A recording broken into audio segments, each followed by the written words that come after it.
In the winter of 1871, a group of German princes gathered in the glittering Hall of Mirrors at Versailles, not to celebrate a French triumph, but to crown a new German emperor. This moment marked the unification of dozens of fragmented German states into a single empire, an empire that, within less than 50 years, would rise to industrial dominance, challenge the global balance of power, plunge into total war, and ultimately collapse in revolution. How did this empire emerge so quickly from centuries of division? Why did it pursue global power with such urgency? And how did its ambitions help shape the conflicts and ideologies that would dominate the 20th century?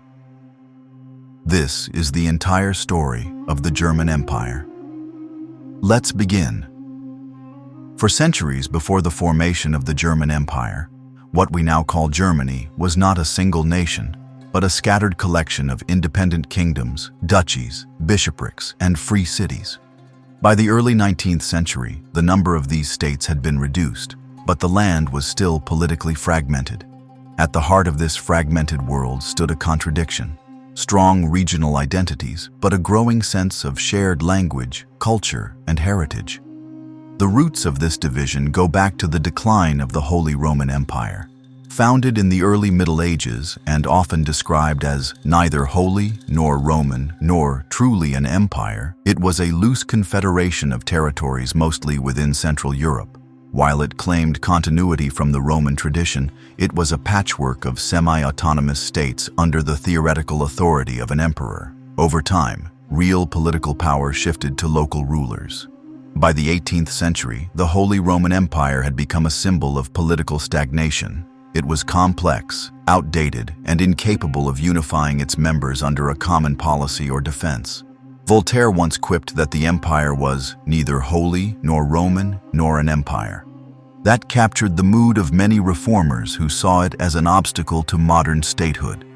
The key shift came during the Napoleonic Wars in the early 1800s. Napoleon Bonaparte's campaigns across Europe not only brought military devastation, but also political reordering. In 1806, the Holy Roman Empire was officially dissolved under pressure from Napoleon. In its place, he created the Confederation of the Rhine, a French client state composed of many German territories. While short-lived, this confederation effectively ended the centuries-old imperial framework and introduced modern ideas about centralized statehood. After Napoleon's defeat in 1815, European powers met at the Congress of Vienna to redraw the continent's map. One result was the creation of the German Confederation, a loose alliance of 39 German-speaking states. This was not a nation, but a diplomatic arrangement designed to prevent the return of French expansion and to maintain the power of Austria and Prussia. Austria was the dominant force within the German Confederation. Ruled by the Habsburg dynasty, the Austrian Empire had centuries of experience managing diverse populations and was seen as the traditional leader of German affairs. But Prussia, once a minor kingdom on the northeastern edge of the German-speaking world, was beginning to emerge as a serious rival. Prussia's rise began under Frederick the Great, who ruled from the mid-18th century. Through military success and administrative reform, he transformed Prussia into a respected European power. Its efficient bureaucracy, disciplined army, and Protestant work ethic became defining traits.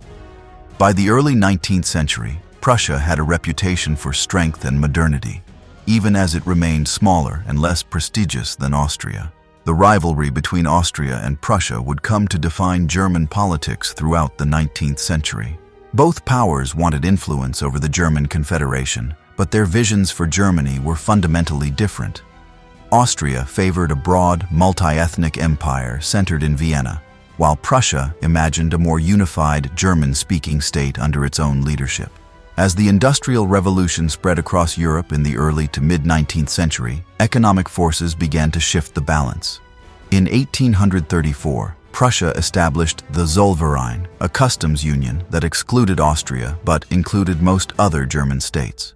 This created a single economic zone, removing trade barriers and helping to boost commerce and industry across northern and central Germany. The Zollverein did more than integrate economies. It aligned the interests of smaller German states with Prussia, gradually drawing them into its orbit. While Austria remained politically influential, it was increasingly cut out of the economic future of Germany. This laid the groundwork for a new power dynamic, one in which Prussia, not Austria, would lead the path toward unification. The revolutionary year of 1848 brought a new wave of change. Across Europe, liberal and nationalist movements erupted, demanding constitutional reforms, national unification, and greater civil liberties. In the German states, these revolts were especially focused on the idea of creating a unified Germany under a liberal constitution. In Frankfurt, a national assembly of German delegates, the so-called Frankfurt Parliament, convened to draft a constitution for a unified Germany. They offered the imperial crown to King Frederick William IV of Prussia, but he refused, declaring he would not accept a crown from the gutter, rejecting a crown offered by a popular assembly rather than by other monarchs. This refusal signaled the end of the revolution's hopes for liberal unification. The conservative order was restored, and Austria reasserted its influence. But the idea of German unity was no longer just a dream. It had entered mainstream political discussion. The next decisive figure in this story was Otto von Bismarck, a Prussian aristocrat and political realist. In 1862, Bismarck was appointed minister-president of Prussia. He made clear that unification would not come through parliaments and speeches, but through force. As he famously said, "The great questions of the day will not be decided by speeches and majority decisions, but by iron and blood." Bismarck's vision was unapologetically Prussian and conservative. He did not seek a liberal Germany, but a strong state led by Prussia. He worked closely with King Wilhelm I of Prussia, and together they embarked on a plan to challenge Austria and bring the German states under Prussian dominance. To achieve this, Bismarck would first isolate Austria diplomatically, then defeat it militarily. But before confronting Austria directly, he needed to prove Prussia's strength and expand its influence.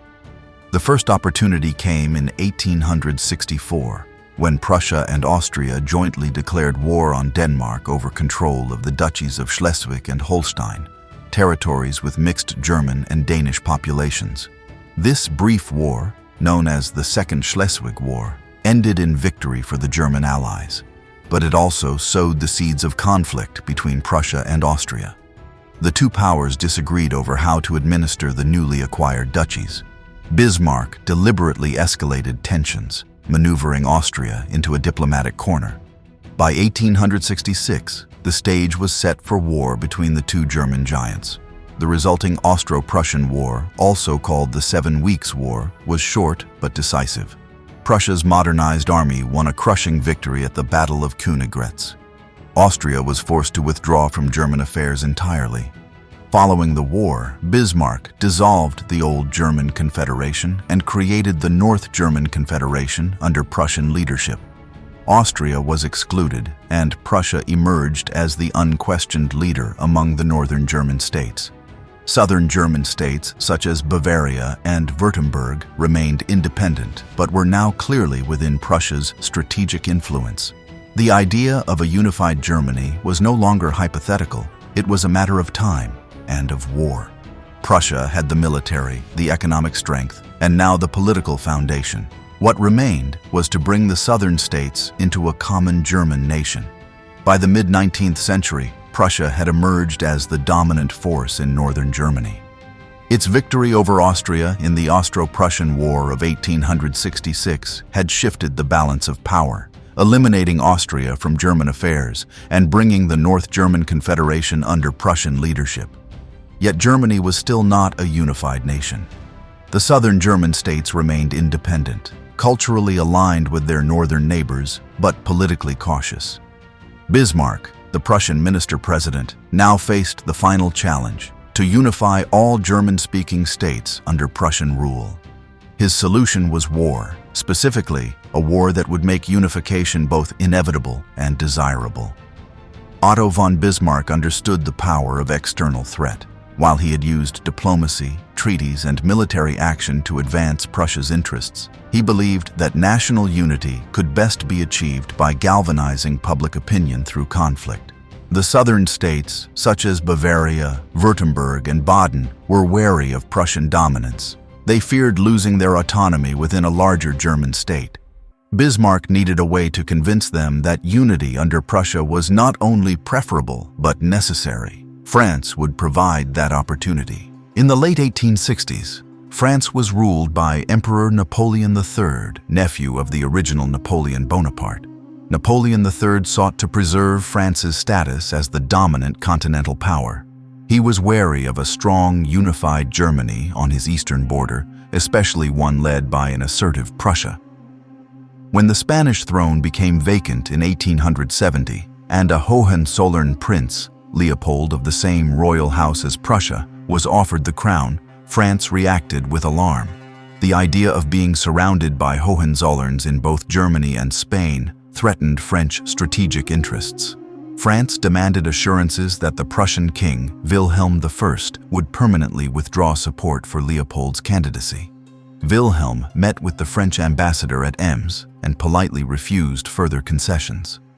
Bismarck then took this mundane diplomatic exchange and deliberately edited the king's report, the Ems dispatch, to make it appear as though Wilhelm had insulted the French envoy. The altered telegram was released to the press, and it had the desired effect. In France, public outrage soared. National pride demanded a response. In Germany, it appeared that France was acting aggressively toward Prussia. Within days, France declared war on Prussia. Bismarck had maneuvered France into appearing as the aggressor, making it politically easier for the southern German states to join the war on Prussia's side. The Franco-Prussian War began in July of 1870. It would last less than a year, but have immense consequences. Prussia's military, strengthened by earlier reforms and experiences, was well prepared. The general staff system, developed under Helmuth von Moltke the Elder, allowed for rapid mobilization and coordination. The railroads played a crucial role in moving troops efficiently. Prussian tactics emphasized speed, precision, and overwhelming force. French forces, on the other hand, were poorly coordinated and lacked the same level of organization. Within weeks, the Prussians had taken the initiative. A series of battles across eastern France culminated in the catastrophic defeat of the French army at Sedan in September of 1870. There, Napoleon III himself was captured along with tens of thousands of soldiers. The Second French Empire collapsed, and a new French Republic was declared in Paris. Yet the war did not end. The new French government refused to surrender and instead called for national resistance. Prussian forces advanced and laid siege to Paris in the autumn of 1870. The siege lasted through the winter, with harsh conditions and food shortages afflicting the civilian population. Despite sporadic attempts at relief and continued resistance, the city eventually capitulated in January of 1871. During the siege of Paris, a symbolic and transformative event took place. On January 18, 1871, the German princes and military leaders gathered in the Hall of Mirrors at the Palace of Versailles. It was there, amid the splendor of a defeated French monarchy's residence, that King Wilhelm I of Prussia was proclaimed German Emperor, Kaiser of a newly unified German Empire. The symbolism was deliberate and powerful. The unification of Germany was completed on French soil, in a palace once associated with French dominance. The message to Europe was clear. The balance of power had shifted. The new German Empire consisted of 25 states, including 4 kingdoms, Prussia, Bavaria, Saxony, and Württemberg, as well as numerous duchies, principalities, and city-states. Prussia was by far the largest and most powerful of these, and the imperial crown was held by the King of Prussia. Although the empire had a constitution and a federal structure, real authority rested in Berlin. Bismarck became the first chancellor of the empire, answering only to the emperor. The southern states, which had joined the war reluctantly, now found themselves part of a larger political structure dominated by Prussia. While some retained nominal independence in local matters, they were integrated into the empire's military, diplomatic, and economic systems. The constitutional arrangements reflected Bismarck's priorities: a strong central government under Prussian leadership, with limited democratic input, The war had also transformed European diplomacy. France was humiliated and resentful. As part of the peace settlement, the new German Empire annexed the provinces of Alsace and Lorraine, territories with mixed French and German populations, but symbolic importance to both nations. This annexation sowed the seeds of future conflict and became a source of enduring French bitterness. The unification of Germany through war marked a turning point in European history. For the first time, a powerful, industrialized, and centralized German state existed on the continent. This new Germany had vast economic resources, a disciplined military, and an assertive foreign policy. The creation of the empire would fundamentally alter the balance of power in Europe and set the stage for both collaboration and confrontation in the decades to come. Bismarck had achieved his goal. Through a carefully orchestrated series of conflicts, the Danish War, the Austro-Prussian War, and the Franco-Prussian War, he had unified Germany under Prussian leadership. He had used diplomacy, manipulation, and military force in equal measure. Yet even in triumph, questions remained. What would the empire become? How would it maintain stability, manage diversity, and respond to the expectations of its people? These questions would define the next phase of German history. As the empire entered its first years, it faced the complex task of transforming wartime unity into lasting political order. On the 18th of January, 1871, a defining moment in European history unfolded within the ornate Hall of Mirrors at the Palace of Versailles. Amid the aftermath of war, surrounded by German princes, military officers, and aristocrats, King Wilhelm of Prussia was formally proclaimed German Emperor, Kaiser of a newly unified German Empire. It was a symbolic act with far-reaching consequences. Germany, long a patchwork of independent states, had now become a single nation-state under Prussian leadership. The event marked not just the end of a centuries-old political fragmentation, but the beginning of a new and assertive power on the European stage. The decision to hold the ceremony at Versailles was no coincidence. The palace, once the seat of French royal grandeur, had been chosen precisely for its symbolic weight. For generations, France had considered itself Europe's cultural and political center. But now, in the wake of its defeat in the Franco-Prussian War, it was forced to witness the emergence of a powerful German nation forged on French soil. For Bismarck and the German leadership, the setting was a deliberate expression of victory and national unity. Wilhelm had initially been reluctant to accept the imperial title. As a conservative monarch, he saw himself first and foremost as King of Prussia and was wary of diluting his authority by assuming a broader role. But Bismarck, ever the strategist, managed to secure the support of the southern German states and presented the crown as a symbol of unity rather than domination. With the war ongoing and national sentiment at its peak, pressure from German princes and military leaders helped persuade Wilhelm to accept. The proclamation itself was both ceremonial and deeply political. General Field Marshal Helmuth von Moltke, Bismarck, and the leaders of the German states stood assembled, while Wilhelm stood at the center in full military regalia. The Grand Duke of Baden, Wilhelm's relative, stepped forward to proclaim him emperor. Cheers of "Long live Kaiser Wilhelm" echoed through the hall. The new German Empire had been born, not through peaceful negotiation or democratic reform, but through military victory and elite consensus. Following the ceremony, Bismarck quickly turned his attention to the legal framework of the empire. The new constitution, finalized shortly after the proclamation, established Germany as a federal monarchy. It preserved the individual identity of the constituent states while centralizing key powers in Berlin. The empire was composed of 25 states, 4 kingdoms, 6 grand duchies, 5 duchies, 7 principalities, and 3 free Hanseatic cities, along with the Reichsland of Alsace-Lorraine. The emperor, or Kaiser, was the head of state and supreme commander of the military.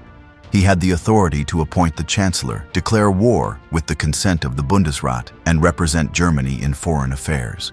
The imperial crown was tied to the Prussian throne, meaning that whoever ruled Prussia would also be emperor of Germany. This ensured that Prussia remained the dominant force in the new political order. The chancellor, appointed by the Kaiser, was the head of government and held real executive power. Bismarck, as the first chancellor, shaped the office in his own image. He answered only to the Kaiser and was not responsible to the parliament, known as the Reichstag. This structure allowed Bismarck to maintain strong centralized control while appearing to operate within a constitutional framework. The Reichstag, elected by universal male suffrage, was the lower house of the legislature.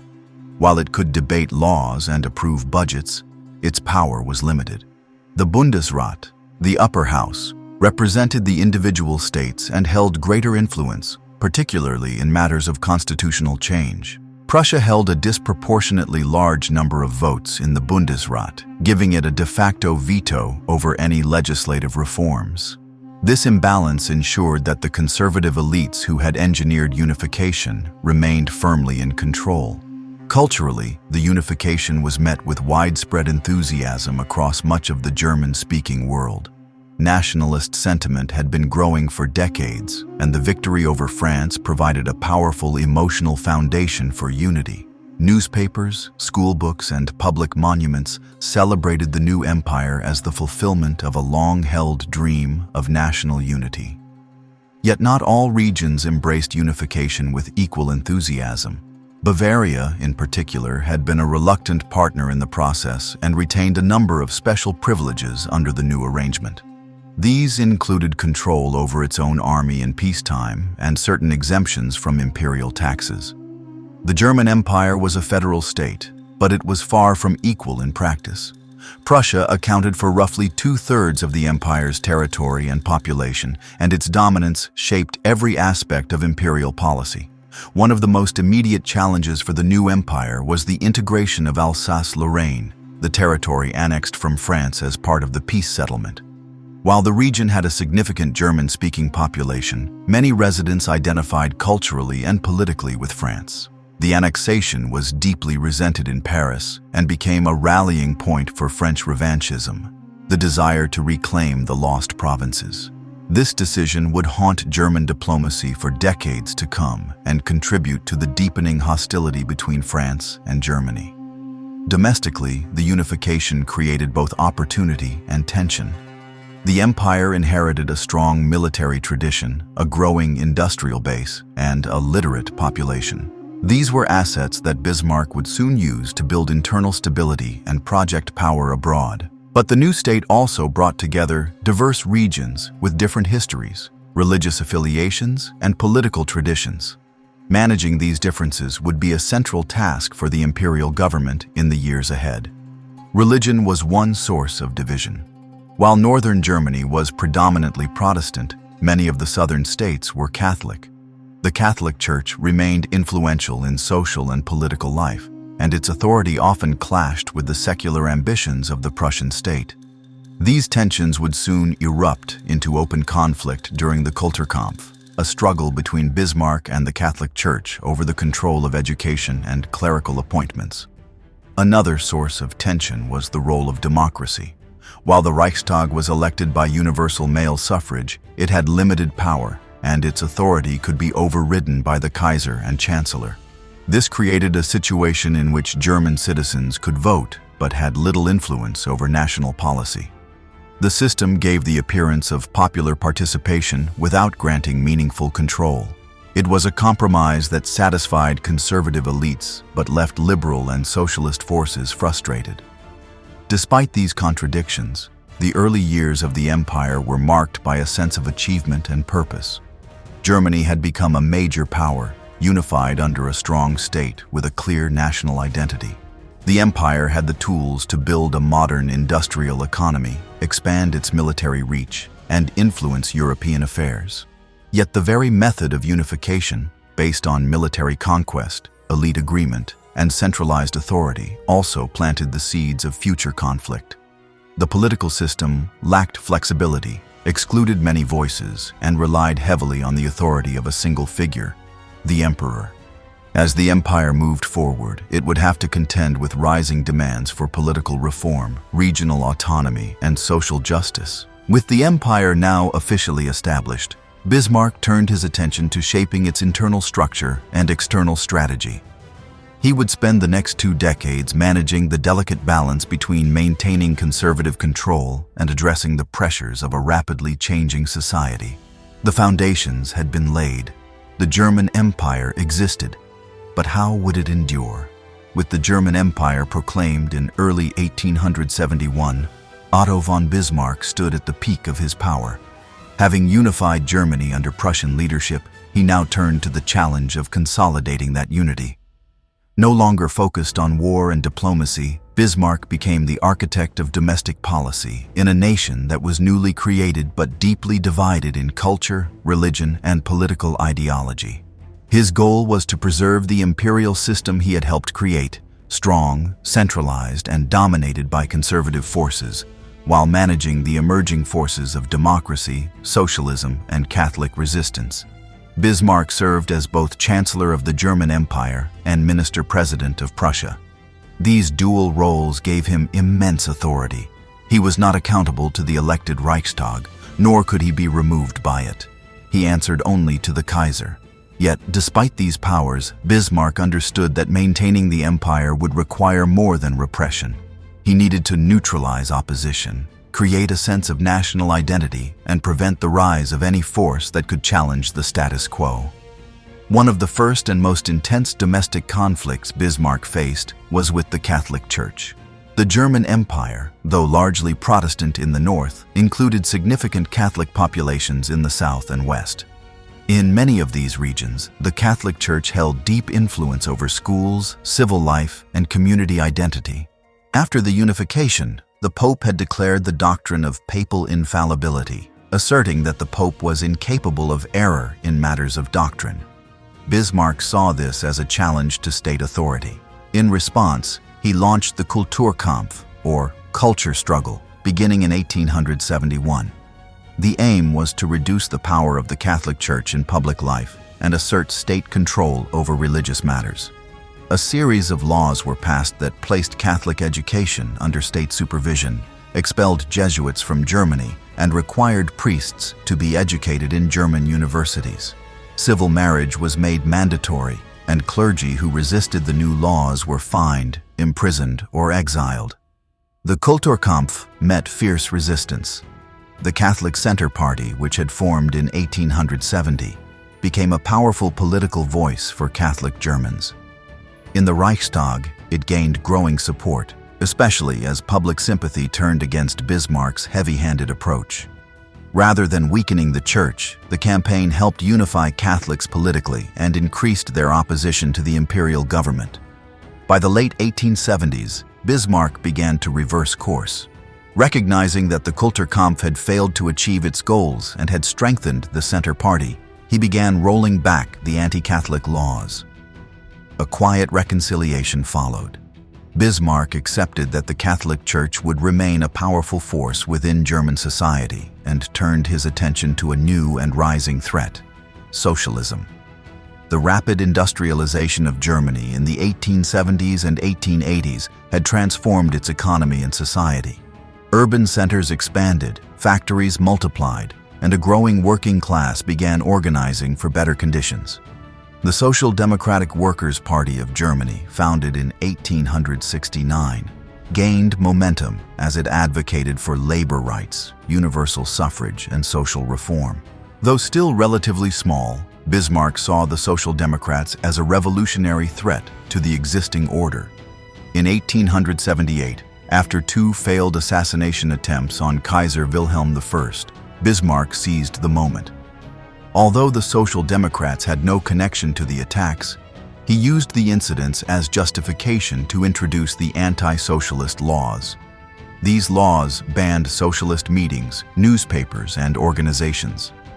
Social democratic leaders were harassed, arrested, and exiled. Public expressions of socialist ideas were suppressed. Yet once again, Bismarck found that repression alone was not enough.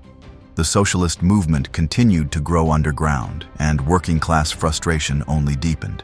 In a calculated move, Bismarck decided to co-opt the socialist agenda by offering reforms from above. He introduced the world's first modern welfare state, not out of humanitarian concern, but as a political strategy to undercut socialist appeal. Between 1883 and 1889, Bismarck introduced a series of social insurance programs. These included health insurance, accident insurance, and old age pensions. Workers were granted protections in cases of illness, injury, and old age, funded through a combination of employer, employee, and state contributions. These policies were revolutionary in their time and became models for later welfare systems around the world. Bismarck's social policies helped to blunt the appeal of the Social Democrats, but they did not eliminate the party's growth. By the end of the 1880s, the Social Democratic Party of Germany had become a significant force in national politics. While they remained marginalized by law, their influence in public debate and worker organization was undeniable. In addition to confronting religion and socialism, Bismarck was deeply concerned with maintaining the unity of the empire through centralized control. He viewed nationalism as a tool to bind the diverse regions of Germany under a single identity. The government invested in national symbols, education reforms, and public celebrations that emphasized loyalty to the Kaiser and the empire. Veterans groups, patriotic festivals, and monuments became common features of public life. Yet beneath the surface, regional identities remained strong. Bavaria, Saxony, and other southern states continued to see themselves as distinct from Prussia. Local traditions and dialects persisted, and many Germans viewed Berlin's authority with suspicion. Bismarck's challenge was to project a national identity without provoking too much resistance to centralization. Bismarck also faced the delicate task of managing the empire's parliamentary institutions. While the Reichstag was elected by universal male suffrage, its power was limited. Bismarck used it strategically, passing laws when necessary, ignoring it when possible, and dissolving it when convenient. He distrusted political parties, seeing them as threats to unity. Yet paradoxically, his own policies encouraged the development of a party-based system. In addition to the Center Party and the Social Democrats, conservative, liberal, and nationalist parties emerged to represent various interests. The chancellor's relationship with the Reichstag was often tense. When it suited him, Bismarck worked with different coalitions to pass legislation. But when opposition grew too strong, he relied on the Kaiser to dissolve the parliament and call new elections. This pattern revealed a central feature of the German constitutional system. The appearance of democratic representation existed, but real power remained with the executive. By the late 1880s, Bismarck had been at the center of German politics for nearly 3 decades. He had unified the country through war, secured it through diplomacy, and stabilized it through domestic policy. Yet his authority was increasingly questioned. Kaiser Wilhelm I, who had supported Bismarck's policies, died in 1888. His son, Frederick III, succeeded him, but reigned for only 99 days before dying of cancer. Frederick's son, Wilhelm II, ascended the throne later that year. The young Kaiser was ambitious, impulsive, and determined to rule in his own right. He admired Bismarck's accomplishments, but bristled at the chancellor's dominance. Tensions between the two grew rapidly. Bismarck's authoritarian style and unwillingness to share power clashed with Wilhelm's vision of personal rule. The conflict came to a head in 1890 when Wilhelm demanded greater influence in policy and cabinet appointments. Bismarck refused. After a series of disputes, Wilhelm forced Bismarck to resign in March of that year. The Iron Chancellor's era had come to an end. Bismarck's legacy was immense. He had built a unified German state, navigated complex domestic challenges, and maintained peace in Europe through careful diplomacy. But his political system was rigid, reliant on elite control, and resistant to democratic change. With Bismarck gone, the question remained: could the empire survive without his hand at the wheel?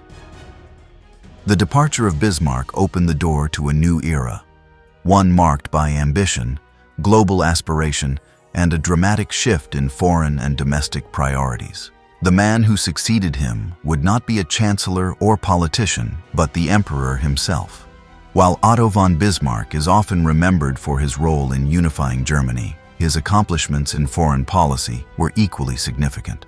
Following the wars that established the German Empire, Bismarck shifted from a policy of military confrontation to one of careful diplomacy. His goal was not expansion, but preservation. He understood that Germany, now a dominant power in the center of Europe, could easily provoke fear and hostility from its neighbors. To avoid this, Bismarck focused on maintaining peace through a complex network of alliances designed to isolate France, reassure other powers, and keep the newly formed empire secure. Bismarck's foreign policy rested on a few basic principles. First, Germany should not seek additional territorial gains in Europe. Second, France must be diplomatically isolated to prevent it from forming alliances that could threaten Germany.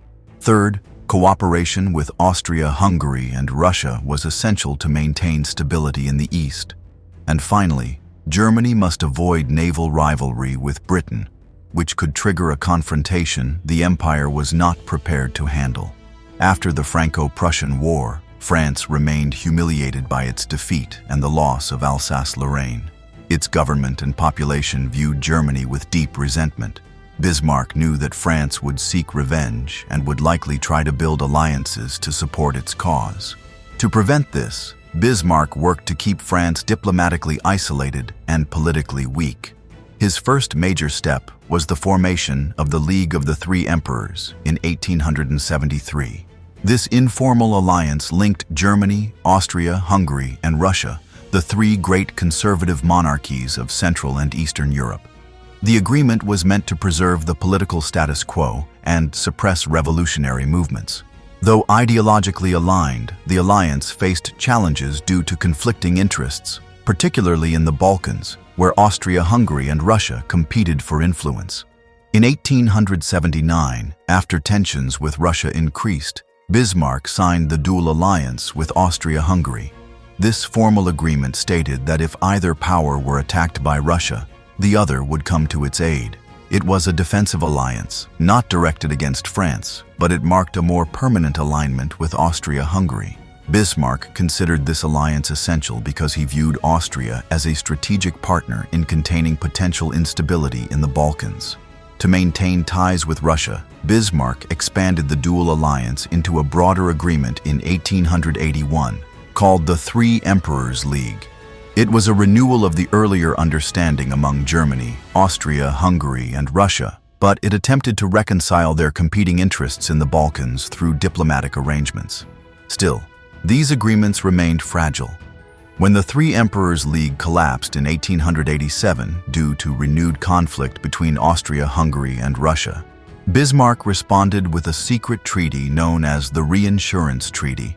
Under this arrangement, Germany and Russia promised to remain neutral if either were involved in a war with a third power, so long as Germany did not attack France and Russia did not attack Austria. This treaty exemplified Bismarck's skill in managing conflicting relationships without committing to offensive war. The Reinsurance Treaty was never made public, and it required delicate balancing. Bismarck's goal was to prevent France and Russia from forming an alliance, which would leave Germany vulnerable to a two-front war. By maintaining cooperation with both Russia and Austria, Bismarck created a system where no major power could afford to oppose Germany directly without risking internal instability or external vulnerability. Meanwhile, Bismarck maintained cordial relations with Britain. Though the two empires had different priorities, Germany focused on continental affairs, Britain on overseas empire. They had no direct territorial disputes. Bismarck was careful not to provoke naval competition and avoided colonial rivalry whenever possible. He supported British interests in some cases, such as the Berlin Conference of 1884 to 1885, where European powers met to establish rules for colonizing Africa. Although Bismarck himself had little initial interest in overseas expansion, the empire eventually acquired colonies in Africa and the Pacific. These included German East Africa, German Southwest Africa, Togoland, Cameroon, and several island territories.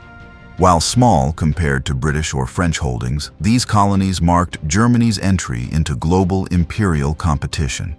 Bismarck managed this cautiously, viewing colonial ventures primarily as bargaining tools in European diplomacy rather than national priorities. The overall structure of Bismarck's diplomacy became known as the Bismarckian system. It was characterized by its flexibility, complexity, and reliance on secret treaties. Bismarck was less interested in ideological alignment and more focused on practical stability. He acted as a mediator among European powers, using Germany's position at the center of the continent to influence outcomes without provoking direct confrontation. His approach also emphasized deterrence over aggression.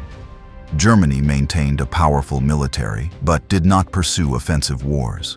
Instead, Bismarck used alliances and careful communication to reassure neighboring states. For example, when France attempted to build closer ties with Italy, Bismarck responded by drawing Italy into the Triple Alliance in 1882. This pact joined Germany, Austria, Hungary, and Italy in a mutual defense arrangement and further encircled France. Yet Bismarck's system had vulnerabilities. It depended heavily on his personal judgment and ability to navigate diplomatic tensions. The agreements he crafted were often contradictory, designed to placate different powers with opposing interests. This meant that even minor changes in leadership or circumstances could cause the entire structure to unravel. Additionally, the secrecy of many of the treaties made long-term trust difficult to maintain. Domestically, Bismarck used foreign policy successes to reinforce his authority. The stability of Europe under his guidance helped legitimize the authoritarian structure of the German Empire. Conservative elites could point to peace and prosperity as evidence that the existing system worked. This external calm also allowed Bismarck to focus on internal challenges, such as managing religious conflict and addressing the rise of socialism. However, Bismarck's foreign policy left little room for democratic input. Decisions were made behind closed doors, often without consultation with the Reichstag. This created a gap between the German people and the direction of national policy. While the empire projected strength abroad, it remained politically rigid at home. By the late 1880s, cracks were beginning to show. Russia grew increasingly suspicious of Germany's closeness with Austria-Hungary. France continued to seek allies and invest in its military. Britain, while still friendly, was beginning to notice Germany's growing economic and naval power. Although war had been avoided, tensions simmered beneath the surface. When Kaiser Wilhelm II ascended the throne in 1888, he inherited a foreign policy system that was effective but fragile.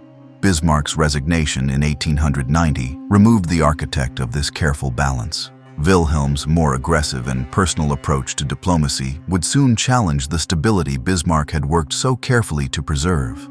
In the end, Bismarck's foreign policy was one of containment, prudence, and equilibrium.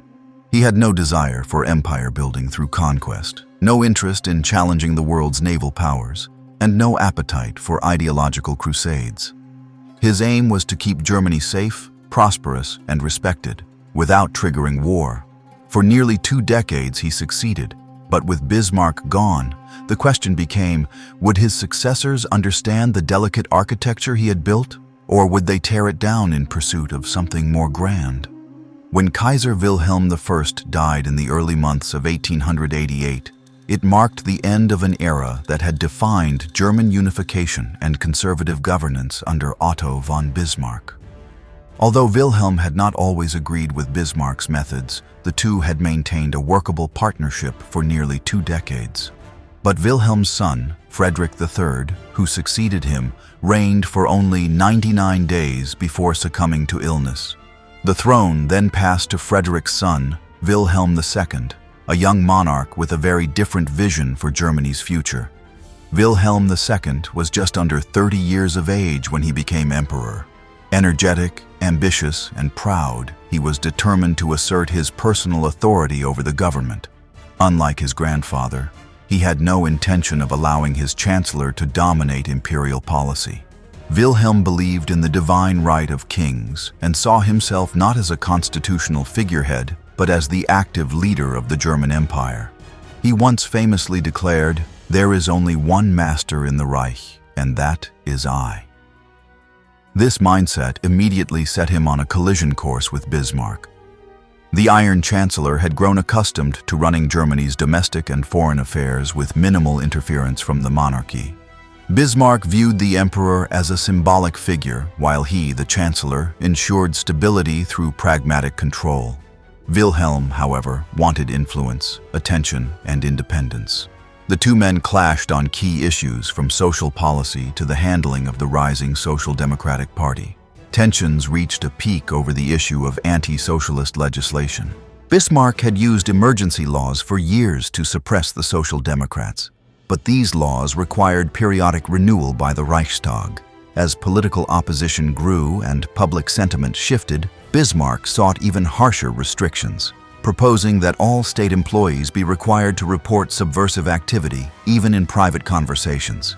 Wilhelm opposed the idea, believing it would provoke more unrest and alienate moderate workers. He also wanted to position himself as a modernizing monarch who could appeal to the working class. Another source of disagreement was Bismarck's foreign policy, particularly the secret reinsurance treaty with Russia. Wilhelm disliked the secrecy and ambiguity of such agreements. He believed that Germany, as a powerful and modern empire, should act openly and confidently. He also wanted to align more closely with Britain, a country he admired and where he had family ties through Queen Victoria, his grandmother. Bismarck, on the other hand, feared that favoring Britain too strongly would push Russia into an alliance with France, something he had spent his entire career trying to prevent. The final rupture came in March of 1890. In a dramatic meeting, Wilhelm demanded control over cabinet appointments and proposed changes to the constitution that would increase his authority. Bismarck refused. Their conversation reportedly turned confrontational, with Wilhelm asserting his will and Bismarck warning of the dangers of abandoning his policies. Within days, Bismarck was dismissed, though officially he resigned under pressure. The fall of Bismarck was a turning point in the history of the German Empire. For nearly 3 decades, he had managed the delicate balance of domestic stability and European diplomacy. His system was complex, often autocratic, but it had kept Germany united and at peace. With his departure, that balance began to unravel. Wilhelm II's new course was based on the idea of personal rule. He wanted Germany to be recognized not just as a European power, but as a global one. He envisioned an empire with influence on every continent, a strong navy to rival Britain, and a dynamic culture that embraced modernity. This ambition was known as Weltpolitik, or world policy, a deliberate break from Bismarck's policy of cautious continental diplomacy. One of the first effects of Bismarck's absence was the failure to renew the reinsurance treaty with Russia. Without Bismarck's guidance, Wilhelm and his new advisors let the agreement lapse in 1890. Russia, feeling isolated and increasingly suspicious of Germany's growing alignment with Austria-Hungary, turned to France. By 1894, France and Russia had signed a military alliance, exactly the scenario Bismarck had worked so hard to prevent. Domestically, Wilhelm also began promoting policies that emphasized his personal image and imperial prestige. He traveled widely, gave flamboyant speeches, and portrayed himself as a forward-looking emperor in tune with the industrial age. He supported technological progress, scientific innovation, and naval expansion. But while Wilhelm sought to project strength and confidence, his government lacked the strategic clarity that had defined the Bismarck years. The internal political structure of the empire also began to strain under Wilhelm's leadership. Without Bismarck's firm hand, conflicts among the political parties in the Reichstag became more pronounced. The Social Democratic Party continued to gain support, fueled by growing worker dissatisfaction and urban poverty. The Kaiser's efforts to appeal to the working class through limited social reforms were not enough to reverse the trend. Meanwhile, the conservative elites, landowners, industrialists, and military leaders remained powerful, but divided over how to handle the changes sweeping German society. Some favored more repression, others called for reforms. The result was policy drift. The government passed few major laws during this period and often relied on imperial decree rather than legislative consensus. This lack of coherent leadership created a sense of political stagnation, even as the economy and military continued to grow. Culturally, Wilhelm II promoted a version of German nationalism that emphasized loyalty to the emperor, military pride, and civilizing mission abroad. Monuments were built, uniforms celebrated, and imperial symbols proliferated. While this helped solidify a shared national identity, it also encouraged an aggressive worldview that would later contribute to confrontational foreign policies. Wilhelm's break with Bismarck also changed the tone of German diplomacy. Where Bismarck had operated in shadows, building secret alliances and mediating conflicts, Wilhelm preferred public gestures and bold rhetoric. He gave interviews to foreign newspapers, made dramatic declarations about Germany's place in the world, and frequently undermined his own diplomats with off-the-cuff remarks. This unpredictability made it harder for other European powers to interpret Germany's intentions. At the same time, Wilhelm surrounded himself with advisors who were less independent than Bismarck. Chancellors who followed, such as Leo von Caprivi and Bernhard von Bülow, lacked the political weight to shape policy decisively. Real power remained with the Kaiser, but his focus was often more theatrical than strategic. As a result, German policy became more reactive and less coordinated, especially in response to international crises.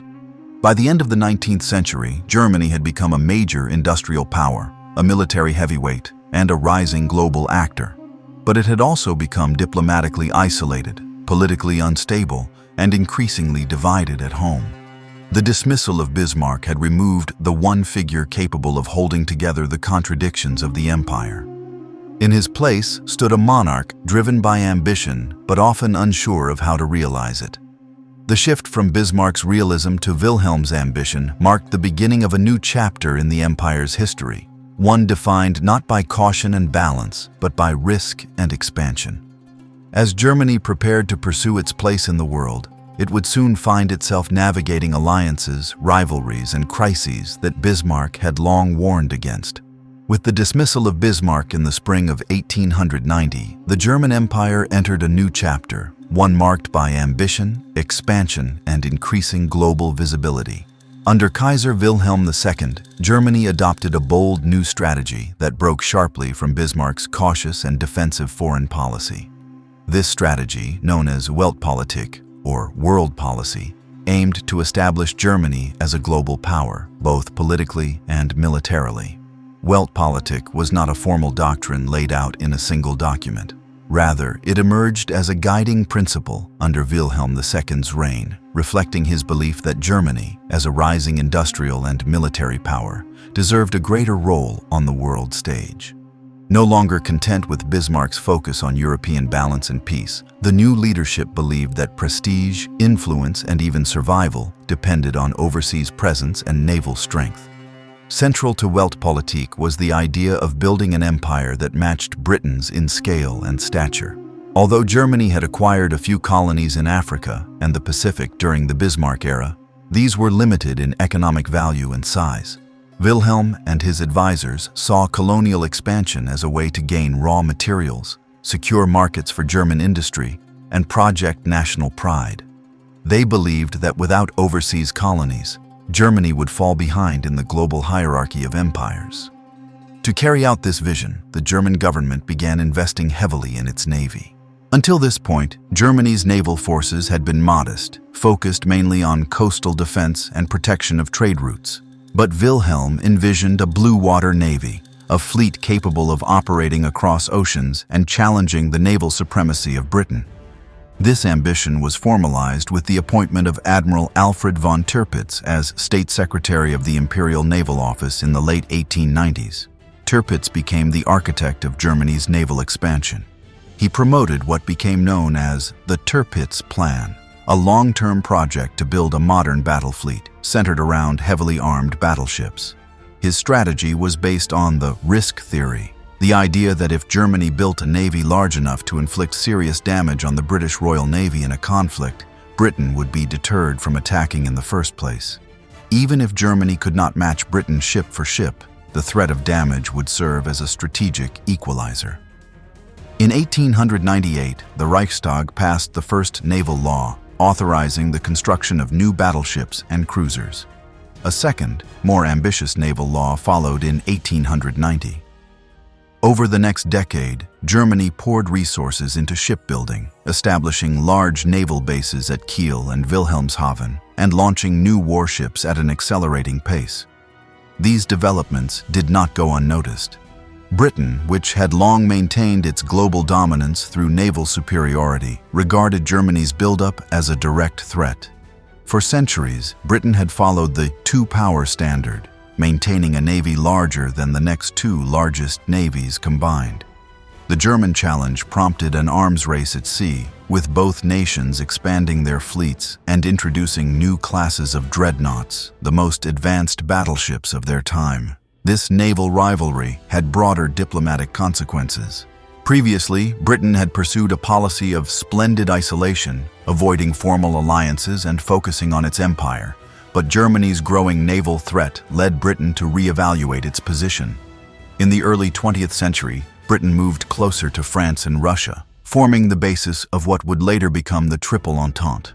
While Weltpolitik increased Germany's visibility on the world stage, it did not yield significant colonial gains. Most of the world's territories had already been claimed by other powers during the earlier waves of imperialism. Germany's late arrival to the colonial game meant it had to settle for what remained: territories like German East Africa, German Southwest Africa, Togoland, and Cameroon. These colonies required investment and military presence, but offered limited returns in terms of trade or strategic advantage. Still, the symbolic value of empire mattered greatly to Wilhelm II and the nationalist press. Colonial ventures were celebrated at home through exhibitions, popular literature, and school curricula. The image of Germany as a civilizing force abroad was promoted aggressively, even as resistance in the colonies led to brutal suppression. One of the darkest chapters was the Herero and Nama genocide in German Southwest Africa between the early 1900s and 1908, where German forces conducted a systematic campaign of extermination against local populations resisting colonial rule. Domestically, Weltpolitik was popular among conservatives, nationalists, and many industrialists who saw new opportunities in overseas markets and military contracts.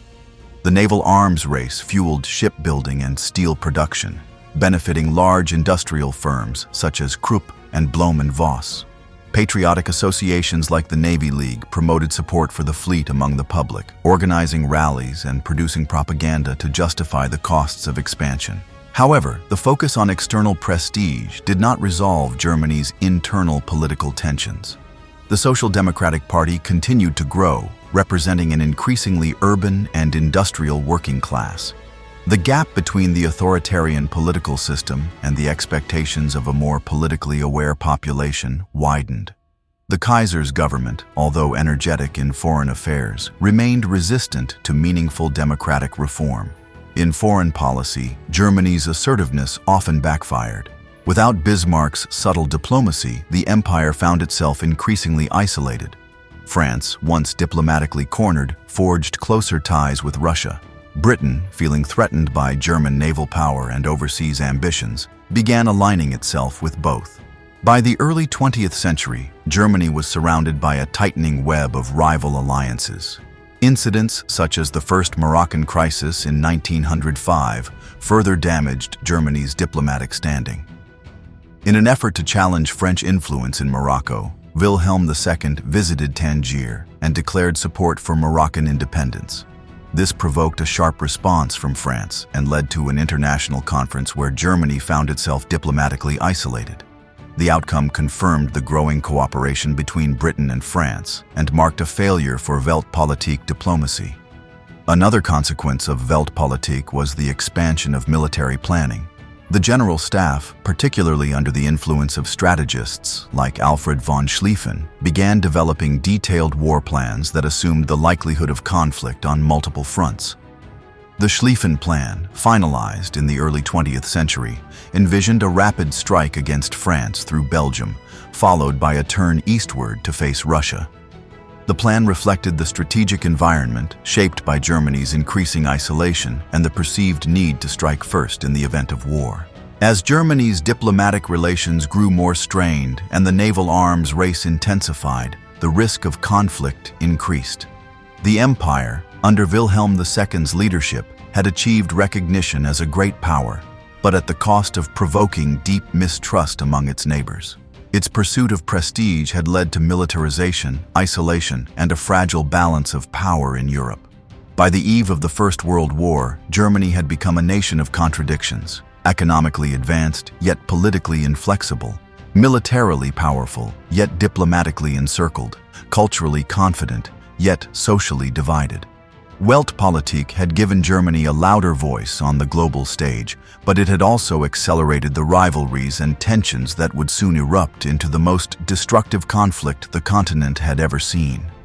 As the 19th century drew to a close and the 20th century began, the German Empire was undergoing a transformation that would place it among the world's most advanced and dynamic economies.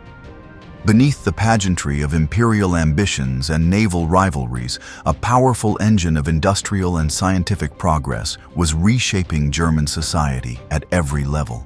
The empire was not only a political and military force, it had become a modern industrial powerhouse, rivaling Britain and the United States in output, innovation, and infrastructure. Germany's Industrial Revolution began relatively late compared to Britain and France. But once it gained momentum in the second half of the 19th century, it advanced with remarkable speed and coordination.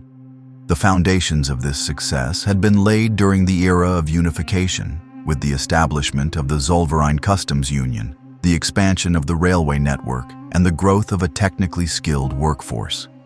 By the final decades of the 19th century, Germany's industrial production was surging. Coal, steel, and chemicals formed the backbone of this new economy. The Ruhr Valley became the center of coal mining and heavy industry, with cities like Essen, Dortmund, and Bochum transforming into industrial hubs. The Krupp family, long a name in cannon manufacturing, expanded its operations into steel, locomotives, and industrial machinery.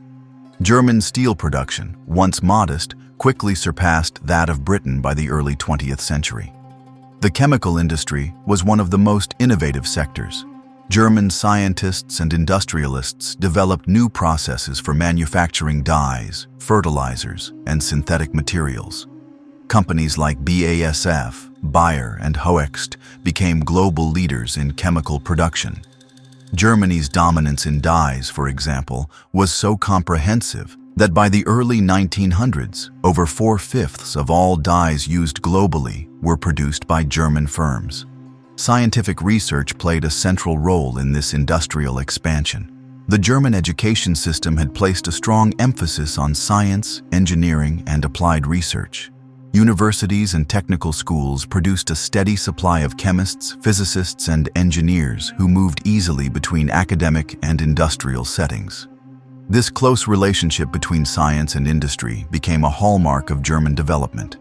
The success of this model can be seen in figures like Fritz Haber, who, alongside Karl Bosch, developed the Haber-Bosch process for synthesizing ammonia from nitrogen in the atmosphere.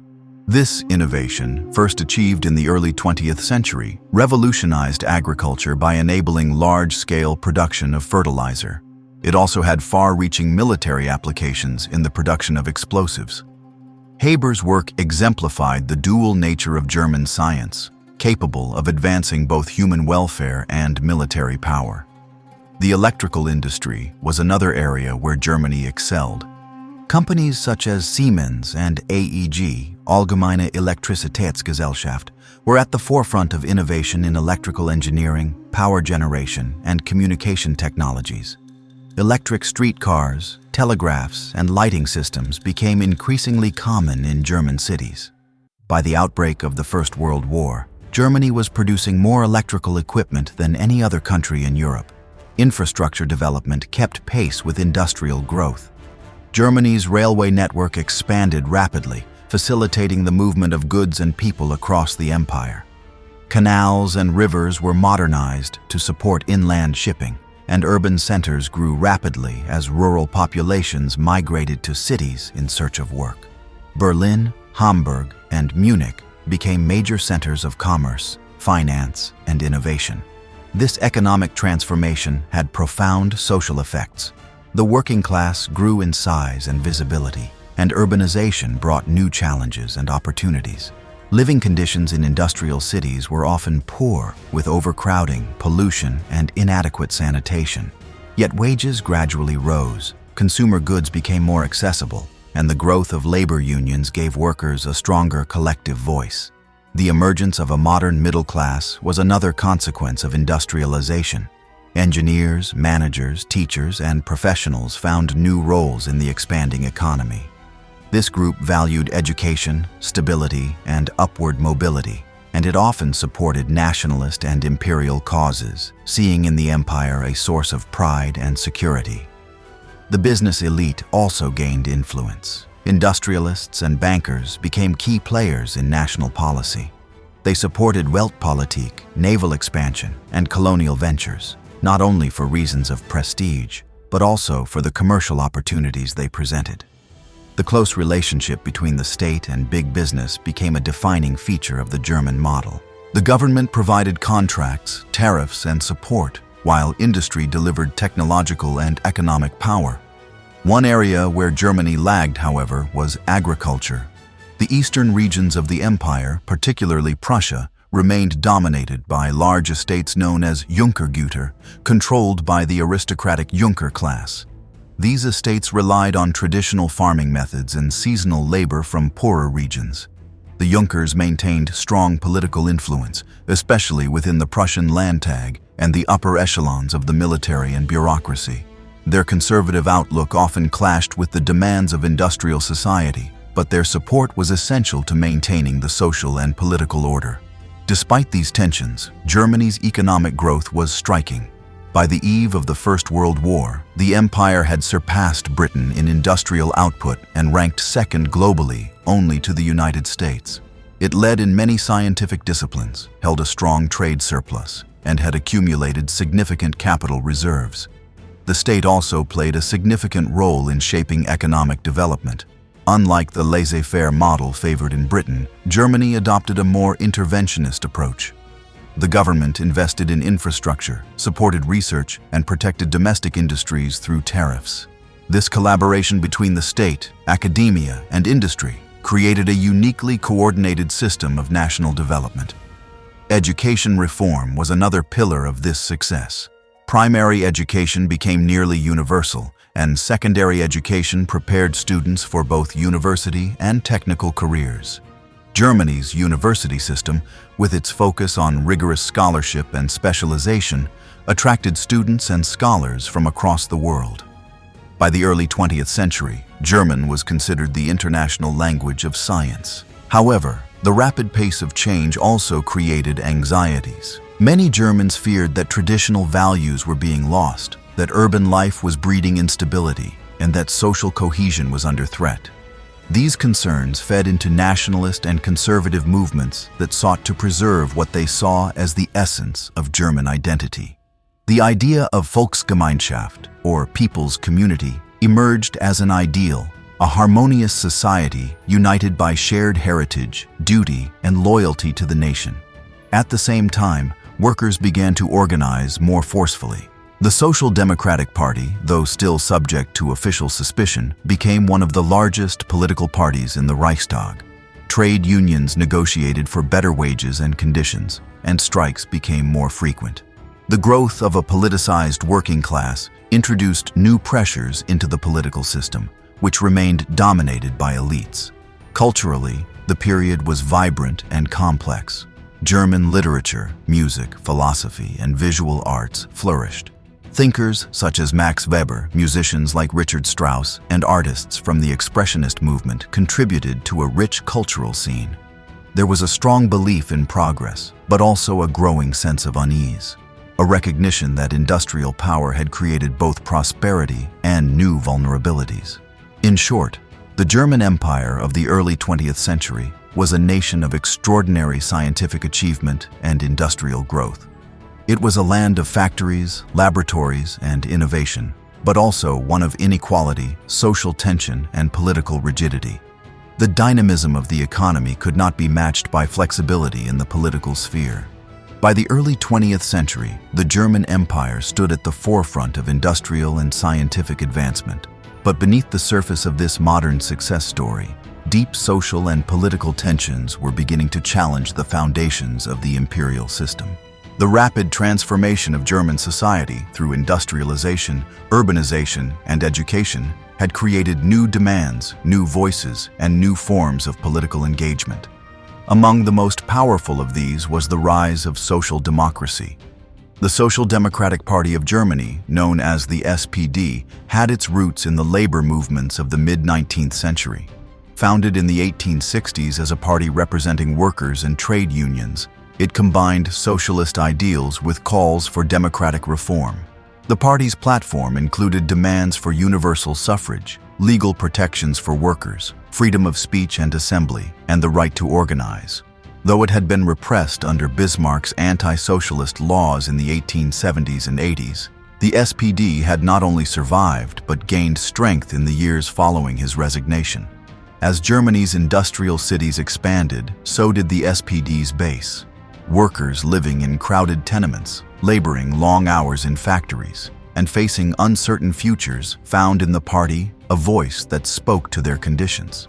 The SPD built an impressive political infrastructure, including newspapers, cultural associations, educational programs, and unions. These organizations helped create a distinct working-class identity and community, rooted in solidarity and political consciousness. By the turn of the 20th century, the SPD had become the largest political party in Germany in terms of voter support. In the Reichstag elections of the early 1900s, the party consistently won the highest number of votes, though not the most seats due to the unequal electoral system. The Prussian three-class franchise, which gave disproportionate voting power to the wealthy, severely limited SPD representation in state legislatures. Nonetheless, the SPD's growing popularity was impossible to ignore. The German political establishment responded to the SPD's rise with suspicion and hostility. The Kaiser, conservative elites, and much of the military viewed the party as a threat to national unity and social order. Socialists were often portrayed as unpatriotic, internationalist, and radical. Wilhelm II famously referred to them as a gang of traitors, and surveillance of socialist organizations was widespread. However, the SPD's actual strategy was more cautious than revolutionary. Influenced by thinkers like Eduard Bernstein, the party gradually embraced a reformist approach, focusing on gradual change through parliamentary means rather than revolutionary upheaval. While some factions within the SPD maintained a more radical, Marxist perspective, the party leadership prioritized legal participation, labor legislation, and incremental gains. This pragmatic shift helped the SPD appeal to a broader segment of the population. Teachers, clerks, and other members of the lower middle class began to see the party as a vehicle for fairness and progress. As the SPD's influence expanded, it became both a political force and a cultural institution. Its newspapers reached hundreds of thousands of readers, its rallies drew massive crowds, and its songs and slogans became part of everyday life in working-class neighborhoods. At the same time, other political currents were also evolving. The Center Party, representing Catholic interests, maintained strong support in southern Germany and among rural populations. Liberal parties, once dominant among the bourgeoisie, struggled to define their position between a conservative monarchy and a rising socialist movement. Right-wing nationalist groups began to emerge more forcefully, combining anti-socialist rhetoric with calls for military strength, imperial expansion, and ethnic unity. These shifting alignments created a fragmented political landscape. Although the Reichstag was elected by universal male suffrage, it had limited power. The real authority remained with the Kaiser and the chancellor, who were not accountable to the parliament. This created a fundamental contradiction in the political system. The people could vote, but they could not govern. The more the SPD grew, the more this contradiction became apparent. Large segments of the population felt politically excluded, even as they participated in the democratic process. This led to rising frustration, especially as economic conditions fluctuated. Periods of prosperity were often followed by downturns, and workers bore the brunt of instability. Strikes became more frequent, and labor disputes more intense. Women, too, began to organize and demand a voice. Although they lacked the right to vote or stand for office, women played a central role in the SPD and other reform movements. They campaigned for suffrage, education, labor rights, and protection from exploitation. Figures such as Clara Zetkin emerged as influential voices, advocating both for socialism and women's emancipation. The state responded to growing unrest with a mixture of reform and repression. Some social legislation was introduced to improve working conditions, limit child labor, and regulate factory hours. However, these measures were often limited in scope and poorly enforced. Police surveillance of political activists intensified, and the army was sometimes deployed to suppress strikes. The judiciary, aligned with conservative interests, handed down harsh sentences for political offenses. At the same time, Germany's ruling elite began to embrace new forms of nationalism as a counterweight to socialism. The idea of Volksgemeinschaft, or people's community, was promoted as an ideal of unity that transcended class conflict. National holidays, military parades, and imperial imagery were used to foster loyalty to the state. Organizations like the Pan-German League pushed for a more aggressive nationalism rooted in racial and cultural identity, often with anti-Semitic undertones. These efforts, however, did not resolve the underlying tensions.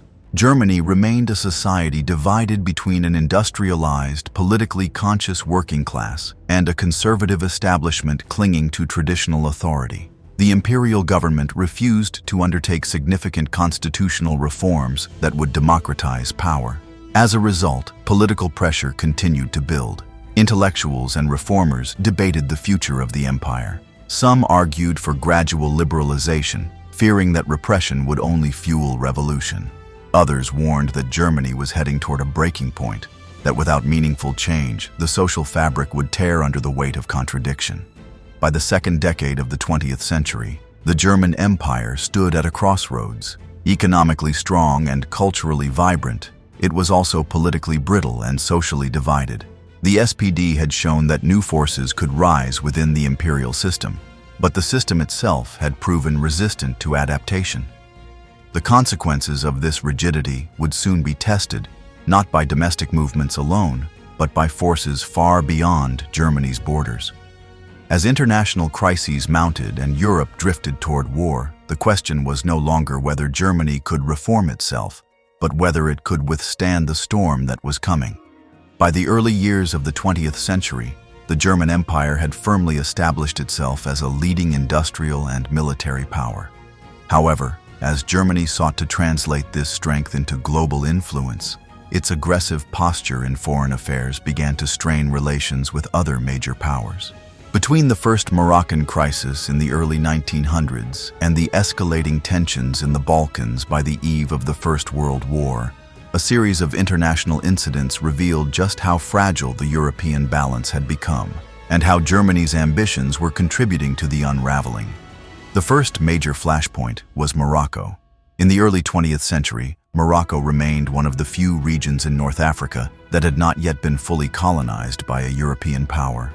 France had long shown interest in expanding its influence there, and by the early 1900s, it had reached a secret understanding with Britain, allowing for eventual control over Moroccan affairs. Germany, seeing itself increasingly sidelined in colonial matters, decided to challenge this arrangement.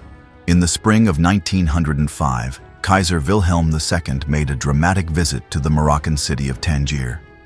There he delivered a public speech in support of Moroccan independence and declared that Germany had interests in the region as well. His words were not just diplomatic posturing, they were a deliberate attempt to provoke a crisis and test the strength of the Franco-British understanding. The result was the First Moroccan Crisis. France, backed by Britain, refused to back down. Germany demanded an international conference to resolve the matter. The Algeciras Conference was convened in early 1906, bringing together the major European powers. Although Germany hoped to divide France and Britain, the opposite occurred. The two allies stood firm, and Germany found itself isolated. The final resolution gave France a privileged role in Morocco while offering Germany only symbolic concessions. The crisis marked a turning point in European diplomacy. It confirmed the strengthening relationship between Britain and France and signaled that Germany's attempts to assert global influence would be met with resistance. It also deepened a sense of encirclement within German political and military circles, a belief that the empire was being unfairly constrained by jealous rivals. In response, Germany continued to build its military strength and pursued more assertive foreign policies. But tensions did not ease. Just a few years later, the Second Moroccan Crisis erupted. In 1911, France sent troops into Morocco to suppress a local uprising. Germany responded by dispatching a gunboat, the Panther, to the port of Agadir, claiming to protect German interests. This show of force alarmed Britain, which viewed the deployment as a threat to naval routes and imperial stability. The crisis nearly brought the great powers to the brink of war. Once again, Germany was forced to back down, accepting territorial compensation in Central Africa, but gaining little real influence in Morocco. Domestically, the crisis further emboldened nationalist voices who argued that Germany needed to act more decisively to protect its status. While Germany's involvement in Morocco strained Western diplomacy, an even more dangerous set of developments was unfolding in southeastern Europe. The Balkans, a region of diverse ethnic groups, weak empires, and nationalist aspirations, had long been a source of instability. The decline of Ottoman control and the ambitions of Austria-Hungary, Russia, and emerging Balkan states created a volatile environment. Austria-Hungary, Germany's closest ally, had its own imperial concerns in the Balkans. In 1908, Austria-Hungary formally annexed Bosnia and Herzegovina, territories it had administered since the Congress of Berlin in the late 19th century. This move enraged Serbia, which viewed the territories as part of a greater Serbian homeland. Russia, protector of Slavic interests, also protested but ultimately backed down after Germany voiced strong support for Austria-Hungary. This incident, known as the Bosnian Crisis, revealed the depth of Germany's commitment to its alliance with Austria-Hungary. It also heightened tensions with Russia and Serbia. Germany's willingness to stand firm against Russian pressure convinced many in Europe that the empire was increasingly aggressive and willing to support its allies regardless of the consequences. In the following years, the Balkans saw two further conflicts, the First and Second Balkan Wars. In the first, a coalition of Balkan states, Serbia, Bulgaria, Greece, and Montenegro, defeated the Ottoman Empire and seized territory. In the second, these former allies turned on each other over the spoils. Austria-Hungary and Russia became increasingly involved in backing different sides, and Germany watched with concern as the region moved closer to a broader confrontation. For Germany, these crises revealed both opportunity and danger. On one hand, they allowed the empire to demonstrate its loyalty to Austria-Hungary and assert its position in European affairs. On the other hand, they underscored the risk of being dragged into a war by the actions of a smaller ally or the volatility of nationalist movements in southeastern Europe. By this point, the European alliance system had become deeply polarized. Germany and Austria-Hungary stood together in the dual alliance, while France and Russia were tied through a military treaty. Britain, increasingly wary of Germany's naval and diplomatic behavior, had drawn closer to both. Though not formally part of a triple alliance, the understanding between Britain, France, and Russia, known as the Triple Entente, was solidifying. German military planners, especially within the general staff, began to view war as inevitable. Strategic thinking became dominated by the need to prepare for a two-front conflict. The Schlieffen Plan, developed in the early 20th century, outlined a rapid attack on France through Belgium in the event of war, with the goal of defeating France quickly before turning east to confront Russia. This plan required precise timing, fast mobilization, and total commitment once launched. It left little room for diplomatic flexibility once a crisis began. Internally, the German leadership was divided. Civilian leaders often favored restraint, diplomacy, and stability.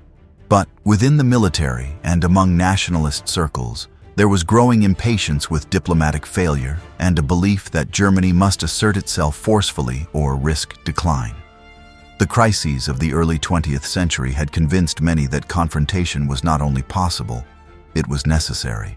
At the same time, public opinion was being shaped by nationalist rhetoric and a press that often portrayed Germany as encircled by enemies and denied its rightful place in the world. Naval leagues, patriotic associations, and nationalist publications encouraged the view that Germany must stand firm and prepare for conflict. A sense of destiny, combined with grievance, was building across the empire. By the summer of 1914, Europe was a continent tightly bound by alliances, driven by nationalism, armed with vast militaries, and led by governments often more fearful of appearing weak than of going to war. Germany, through its assertive foreign policy, its unwavering support for Austria-Hungary, and its military planning, had become a central player in this dangerous environment. The crises of Morocco and the Balkans had not caused a general war, but they had changed the political and psychological landscape of Europe. They had tested alliances, inflamed rivalries, and narrowed the space for diplomacy. The next crisis would not be diffused. The spark would come not from Berlin, Paris, or London, but from Sarajevo, through the hand of a young assassin whose actions would set the world on fire. On a quiet Sunday morning in late June of the year 1914, a shot was fired in Sarajevo that would echo across continents. The assassination of Archduke Franz Ferdinand, heir to the Austro-Hungarian throne, marked the moment when years of diplomatic tension, nationalist rivalry, and military preparation converged into irreversible conflict. But while the act itself was carried out by a Bosnian Serb nationalist, the chain of decisions that followed, especially those made in Berlin, turned a regional crisis into a global war. Central among those decisions was what came to be known as Germany's blank check. Franz Ferdinand had traveled to Sarajevo to observe military exercises and assert imperial presence in Bosnia-Herzegovina, a region annexed by Austria-Hungary a few years earlier. His assassination, carried out by Gavrilo Princip, a 19-year-old member of the nationalist group Young Bosnia, was intended as a blow against imperial domination and in support of greater Serbian unity. While the murder was shocking, political assassinations were not new to Europe. What set this one apart was the response it provoked, and the role that Germany played in encouraging that response. In Vienna, leaders of the Austro-Hungarian Empire saw the assassination not only as a personal tragedy, but as a direct challenge to imperial authority. The empire had been struggling with internal ethnic tensions and growing Serbian influence in the Balkans. Many in the government and military believed that the time had come to deal decisively with Serbia, which they suspected of supporting the assassins. But Austria-Hungary could not act alone. Any military action against Serbia risked drawing in Russia, which had positioned itself as protector of Slavic nations in the region.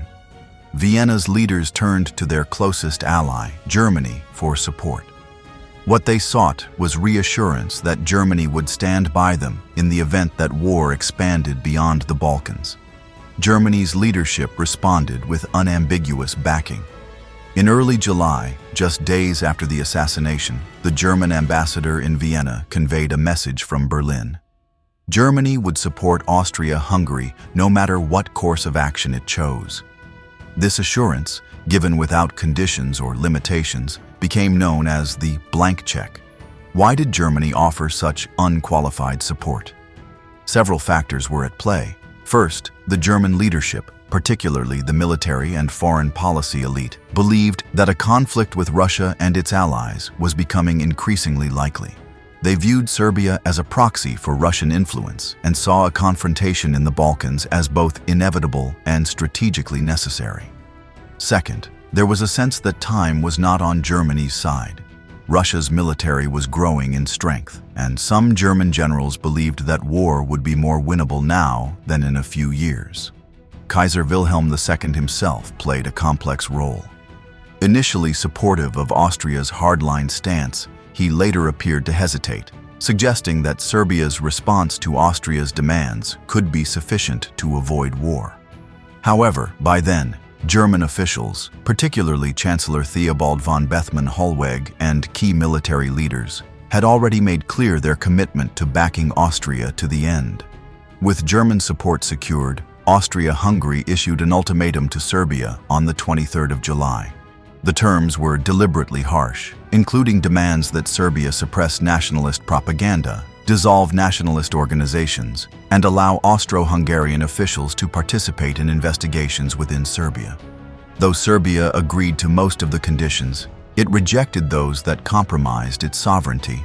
Vienna declared the response unsatisfactory and, on the 28th of July, declared war on Serbia. Russia, bound by its role as Serbia's protector and wary of Austro-Hungarian ambitions in the Balkans, began mobilizing its forces. Germany, interpreting Russian mobilization as a direct threat, declared war on Russia on the 1st of August. 2 days later, Germany declared war on France, which was allied with Russia through a military treaty. To implement its war strategy, Germany invoked the Schlieffen Plan, which called for a rapid strike through neutral Belgium to encircle and defeat France before turning east to face Russia. This invasion of Belgium on the 4th of August triggered Britain's entry into the war. Although Britain was not bound by any formal alliance with France or Russia, it had long guaranteed Belgian neutrality. The violation of that neutrality provided both the legal pretext and the moral justification for Britain to declare war on Germany. Within the span of a few weeks, what had begun as a regional dispute between Austria-Hungary and Serbia escalated into a general European war. At the center of this escalation stood the German Empire, its leaders convinced that their national survival and prestige depended on swift and decisive action. The decision-making process in Berlin during this period remains one of the most studied and debated episodes in modern history. While it is clear that Germany did not plan the assassination and may not have wanted a general European war at that moment, it is equally clear that German leaders took calculated risks. They provided Austria-Hungary with a green light to act aggressively, failed to restrain their ally when restraint was still possible, and committed to a war strategy that required immediate and total mobilization. In issuing the blank check, Germany hoped to preserve its alliance system, maintain credibility, and perhaps achieve a strategic advantage before its rivals could catch up. What it underestimated was the scale of the reaction it would provoke and the resilience of the opposing coalition. The German public, for the most part, rallied behind the government when war broke out. Nationalist fervor swept through cities, with crowds cheering departing soldiers and newspapers proclaiming a righteous struggle. Many believed the war would be short, a matter of weeks or months. The government, too, expected a quick victory based on the precision of its military planning and the power of its army. Yet behind the optimism lay a grim reality. The war that Germany had helped unleash was not the limited conflict of previous European crises. It was a war involving the world's largest empires, fought with modern weapons and mass armies. It would not be decided by clever diplomacy or swift campaigns, but by attrition, sacrifice, and endurance. Germany's role in the July crisis was not that of an innocent bystander drawn into conflict against its will. Rather, it was an active participant in escalating the crisis, motivated by a combination of strategic calculation, alliance obligations, and fear of encirclement. The blank check was both a diplomatic blunder and a reflection of deeper structural pressures within the empire. As German troops crossed into Belgium and France, and Russian forces advanced on the Eastern Front, the stage was set for a war unlike any the world had seen before. The German Empire, confident in its strength and sure of its purpose, was now fully committed. But the cost of that commitment would soon become apparent.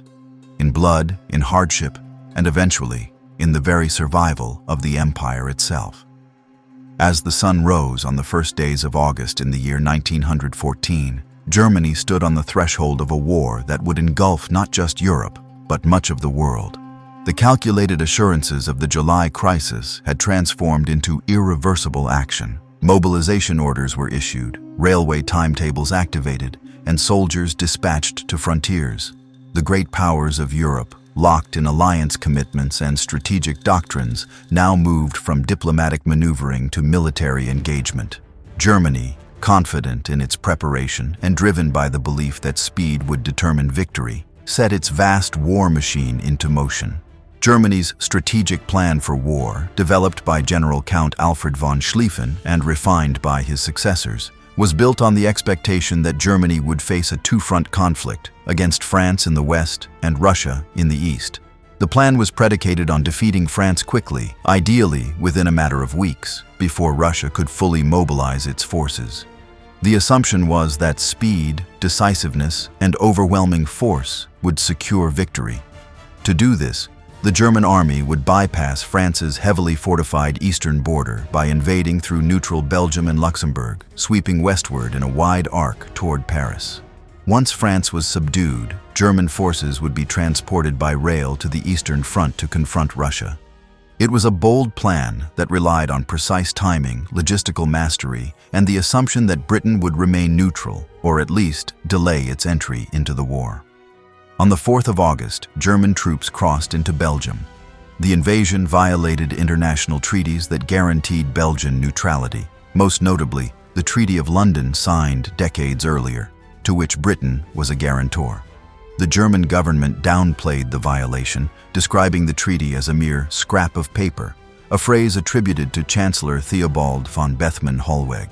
But to Britain, the breach was both a moral and strategic affront.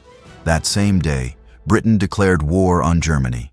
Germany now faced what Bismarck had worked so carefully to avoid, a war on multiple fronts against a coalition of major powers, France, Russia, and Britain, each with vast resources and global reach.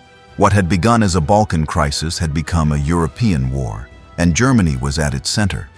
The early stages of the war unfolded with both brutal efficiency and tragic miscalculation. German forces advanced rapidly through Belgium, encountering stiff resistance in cities such as Liège and Namur. The German army, though disciplined and well-supplied, met fierce opposition from the Belgian army and local populations.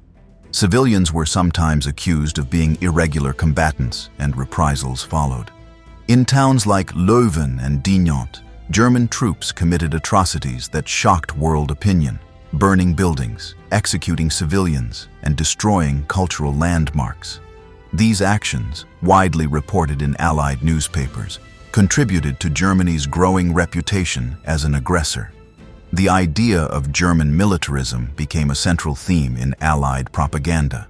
The invasion of Belgium, intended as a tactical shortcut, had instead provoked global condemnation and brought Britain decisively into the war. Despite these complications, the German advance continued. By early September, German armies were within striking distance of Paris. The French army, reeling from earlier defeats, was pushed back across the Marne River. It seemed, for a moment, that the Schlieffen plan might succeed, that France would fall quickly as anticipated. But the plan had overestimated the ability of Germany's right flank to maintain its speed and strength. Extended supply lines, exhaustion, and logistical errors began to take their toll. Crucially, the French army, under General Joseph Joffre, regrouped and launched a counteroffensive at the First Battle of the Marne. Reinforced by British forces arriving from the Channel, the Allies halted the German advance. A gap opened between German armies, and the offensive lost momentum. The German High Command, recognizing the danger of overextension, ordered a retreat to more defensible positions. The attempt to knock France out of the war in a single, rapid campaign had failed. The war would not end in a matter of weeks. It was now destined to become a long, grinding conflict. In the East, the situation evolved differently. Russia had mobilized more quickly than expected and launched an invasion of East Prussia.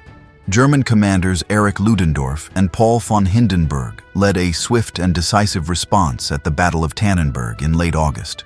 The Russian Second Army was encircled and destroyed, with tens of thousands taken prisoner. It was a spectacular victory that boosted German morale and made Hindenburg a national hero.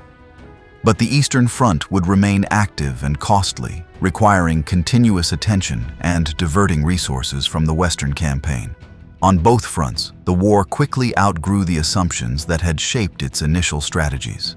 The German army, designed for short wars of movement, now faced entrenched resistance. In the West, a race to the sea followed, as both sides attempted to outflank each other. This maneuvering ended in a stalemate, with both German and Allied forces digging deep trenches from the Swiss border to the North Sea. Trench warfare brought a new and horrifying dimension to the conflict. Conditions were brutal. Mud, rats, disease, and constant shelling became the soldiers' daily reality. Artillery barrages devastated the landscape, while barbed wire, machine guns, and poison gas made advances deadly and short-lived. The Western Front became a static, attritional battlefield, one where gains were measured in meters and paid for with thousands of lives. For Germany, the failure of the Schlieffen Plan marked a turning point. The dream of a swift and decisive victory evaporated.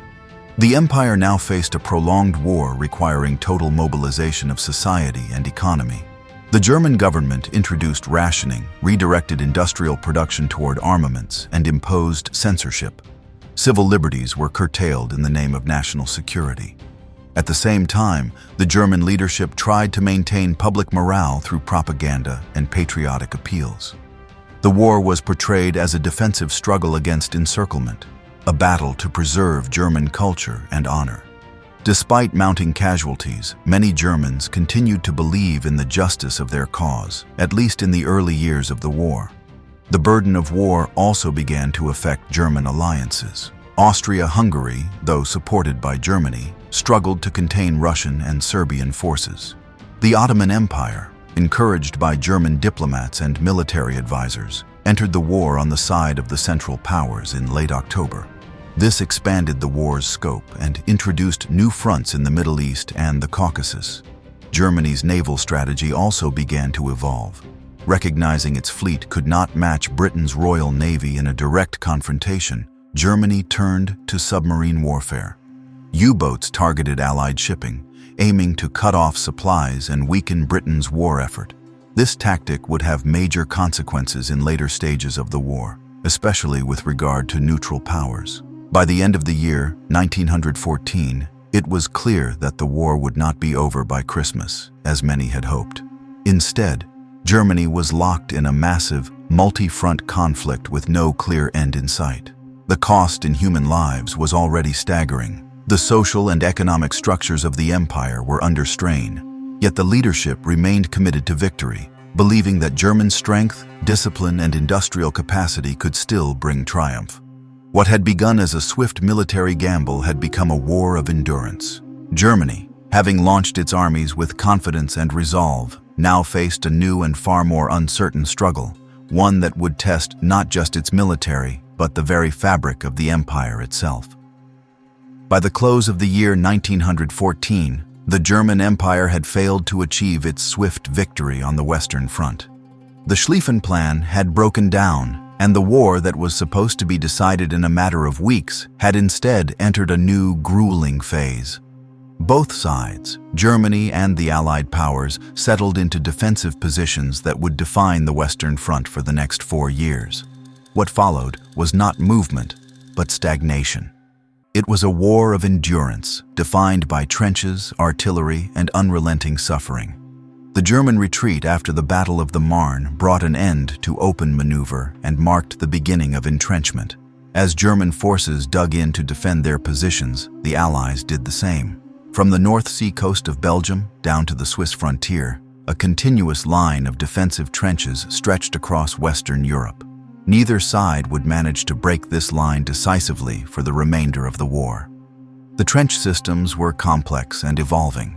At first, they were simple ditches intended to provide cover from enemy fire. But over time, they became more elaborate. German trenches, in particular, were often more robust than those of their enemies. Built with reinforced dugouts, underground bunkers, communication lines, and firing positions, these defensive works were designed to hold ground indefinitely. Behind the front lines, Germany constructed multiple layers of defense, including support trenches and reserve positions. Life in the trenches was harsh and punishing. Soldiers lived with mud, vermin, and constant threat. The weather, particularly during winter, turned the ground into thick, clinging sludge that filled boots, soaked clothing, and collapsed dugouts. Hygiene was minimal. Lice were endemic, and diseases such as trench foot and dysentery spread quickly. Food was often limited and monotonous. Mail from home and brief moments of calm became rare sources of comfort. German soldiers on the Western Front adapted as best they could. Many developed routines to cope with the daily dangers of snipers, shell fire, and surprise raids. They built shelters from salvaged materials, created trench art to pass the time, and maintained discipline through drill and camaraderie. Letters and diaries from German troops reveal a range of emotions: duty, fear, hope, despair, all set against the background of a war that increasingly made little sense. The strategy of both sides during this period became one of attrition, the attempt to wear down the enemy through sustained losses. Battles were often launched with limited territorial objectives, but immense costs in human life. One of the most infamous examples was the Battle of Verdun in the year 1916. Launched by the German army, the offensive was intended to bleed France white, to force the French into a costly defense of a symbolically important position. For nearly a year, German and French forces clashed around the fortresses of Verdun. The Germans employed massive artillery bombardments, including gas shells, followed by waves of infantry assaults. The French responded with equally intense counterattacks. Hundreds of thousands of soldiers were killed, wounded, or captured. The battle achieved no decisive strategic breakthrough, but it left an enduring mark on all who fought there. For Germany, Verdun consumed vast resources and manpower, ultimately forcing a withdrawal to original lines. That same year, the Allies launched the Battle of the Somme. This Anglo-French offensive, intended in part to relieve pressure on Verdun, turned into one of the bloodiest battles in human history.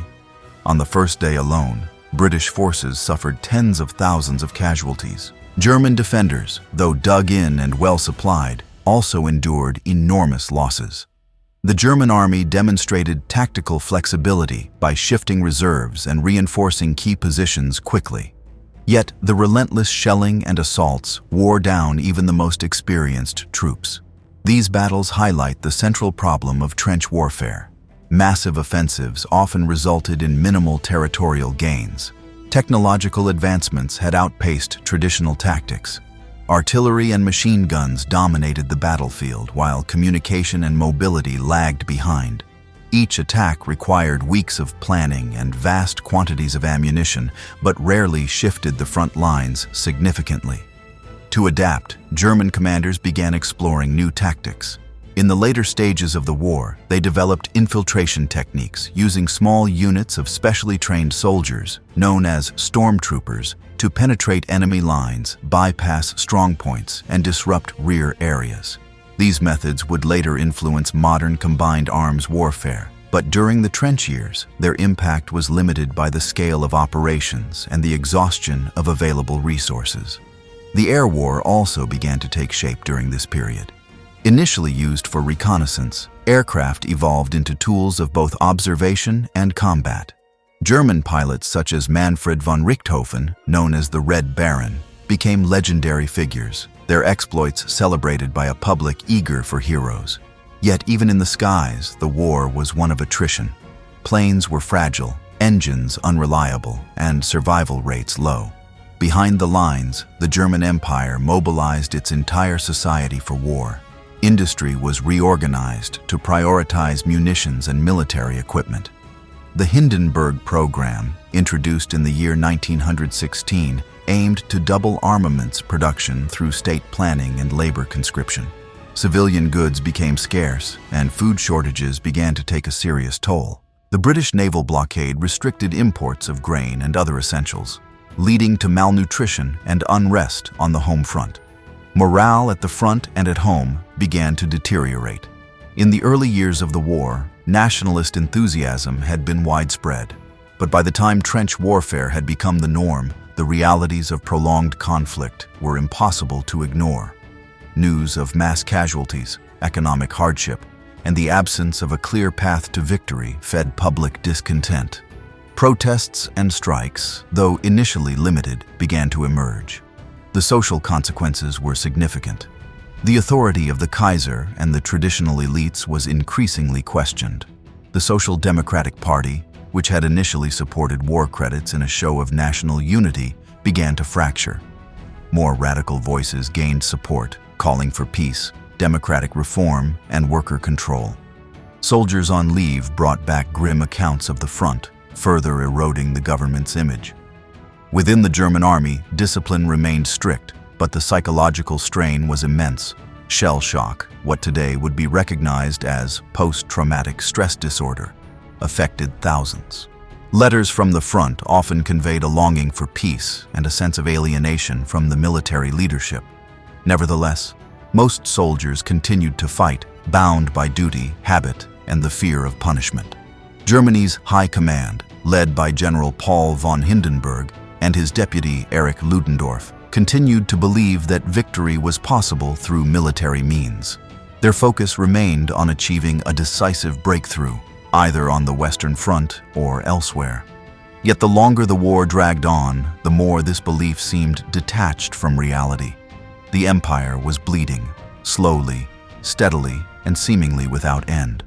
The trenches of the Western Front symbolized more than just a military stalemate. They reflected the paralysis of a political system unable to adapt, a society stretched beyond its limits, and a generation caught in a conflict it could neither escape nor fully understand. For Germany, the trenches were both a battlefield and a prison, a place where dreams of glory had given way to mud, blood, and a grim determination to survive. While trench warfare defined much of the struggle on the Western Front, the First World War was also fought across oceans and continents. For the German Empire, the war at sea and in its colonial holdings represented both an extension of its global ambitions and a test of its military reach. These theaters of war, often overlooked in the larger narrative, played a crucial role in shaping the empire's strategy, its relations with other powers, and its eventual downfall. At the heart of Germany's maritime strategy was its navy, which had been dramatically expanded in the years leading up to the war. The ambition behind this buildup had been to challenge the dominance of the British Royal Navy and to assert Germany's status as a world power. However, by the time war broke out in the summer of the year 1914, the German Navy was still smaller and less experienced than its British counterpart. Early in the conflict, the German surface fleet, based in the North Sea at ports such as Wilhelmshaven and Kiel, adopted a cautious posture. The Royal Navy had established a blockade of the North Sea, cutting off Germany's access to international trade. Rather than risk a direct confrontation, the German High Seas Fleet largely remained in port, preserving its strength for a future decisive engagement. The British Grand Fleet, meanwhile, maintained a constant presence, tightening the economic stranglehold on Germany. Although the surface fleet saw limited action, German naval forces were active in other areas. One of the most famous early engagements occurred in the South Atlantic at the Battle of Coronel in November of the year 1914. A German squadron under Admiral Maximilian von Spee surprised and defeated a British force off the coast of Chile, sinking 2 cruisers. It was a rare German victory at sea and a boost to national morale. However, the triumph was short-lived. A month later, at the Battle of the Falkland Islands, a reinforced British fleet hunted down and destroyed von Spee's squadron.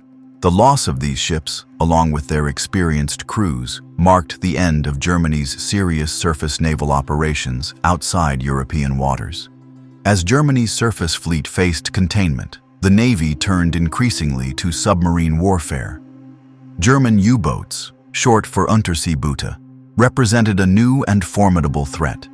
These submarines could operate stealthily, striking merchant and military vessels without warning. Their goal was to disrupt British supply lines and weaken the Allied war effort by cutting off food, weapons, and raw materials. In the early years of the war, German submarines scored notable successes. Merchant ships were sunk in increasing numbers, and the psychological impact on Allied shipping and coastal populations was significant. However, submarine warfare also carried enormous diplomatic risks, particularly when neutral ships were targeted. One of the most consequential incidents occurred in May of the year 1915, when the British passenger liner Lusitania was sunk off the coast of Ireland by a German U-boat. Nearly 1,200 people died, including over 100 American citizens. The sinking of the Lusitania triggered international outrage, particularly in the United States. Although the ship had been carrying war materials, the loss of civilian lives led to intense diplomatic pressure on Germany to restrict its submarine campaign. For a time, the German government agreed to suspend unrestricted submarine warfare, fearing that American entry into the war would tip the balance against the Central Powers. Still, the strategic value of submarines remained undeniable. By the year 1917, Germany had resumed unrestricted submarine warfare, believing that it could force Britain into surrender before American intervention became decisive. This decision would have profound consequences, as it contributed directly to the United States' declaration of war against Germany in April of that year. Beyond Europe and the seas, Germany's overseas colonies also became battlegrounds. Although the empire's colonial holdings were relatively modest compared to those of Britain or France, they were nonetheless significant symbols of national prestige and global reach. The colonies included German East Africa, present-day Tanzania, Rwanda, and Burundi, German Southwest Africa, modern Namibia, Togoland, Cameroon, and various islands in the Pacific and China. At the outbreak of the war, most of these colonies were quickly overrun by Allied forces. In Africa, British, French, Belgian, and South African troops launched coordinated invasions. Togoland, with its strategic wireless station at Kamina, was captured within weeks. German Southwest Africa was invaded by troops from the Union of South Africa, which was itself a British dominion. Despite initial resistance, German forces there surrendered in mid-1915. Cameroon posed more of a challenge.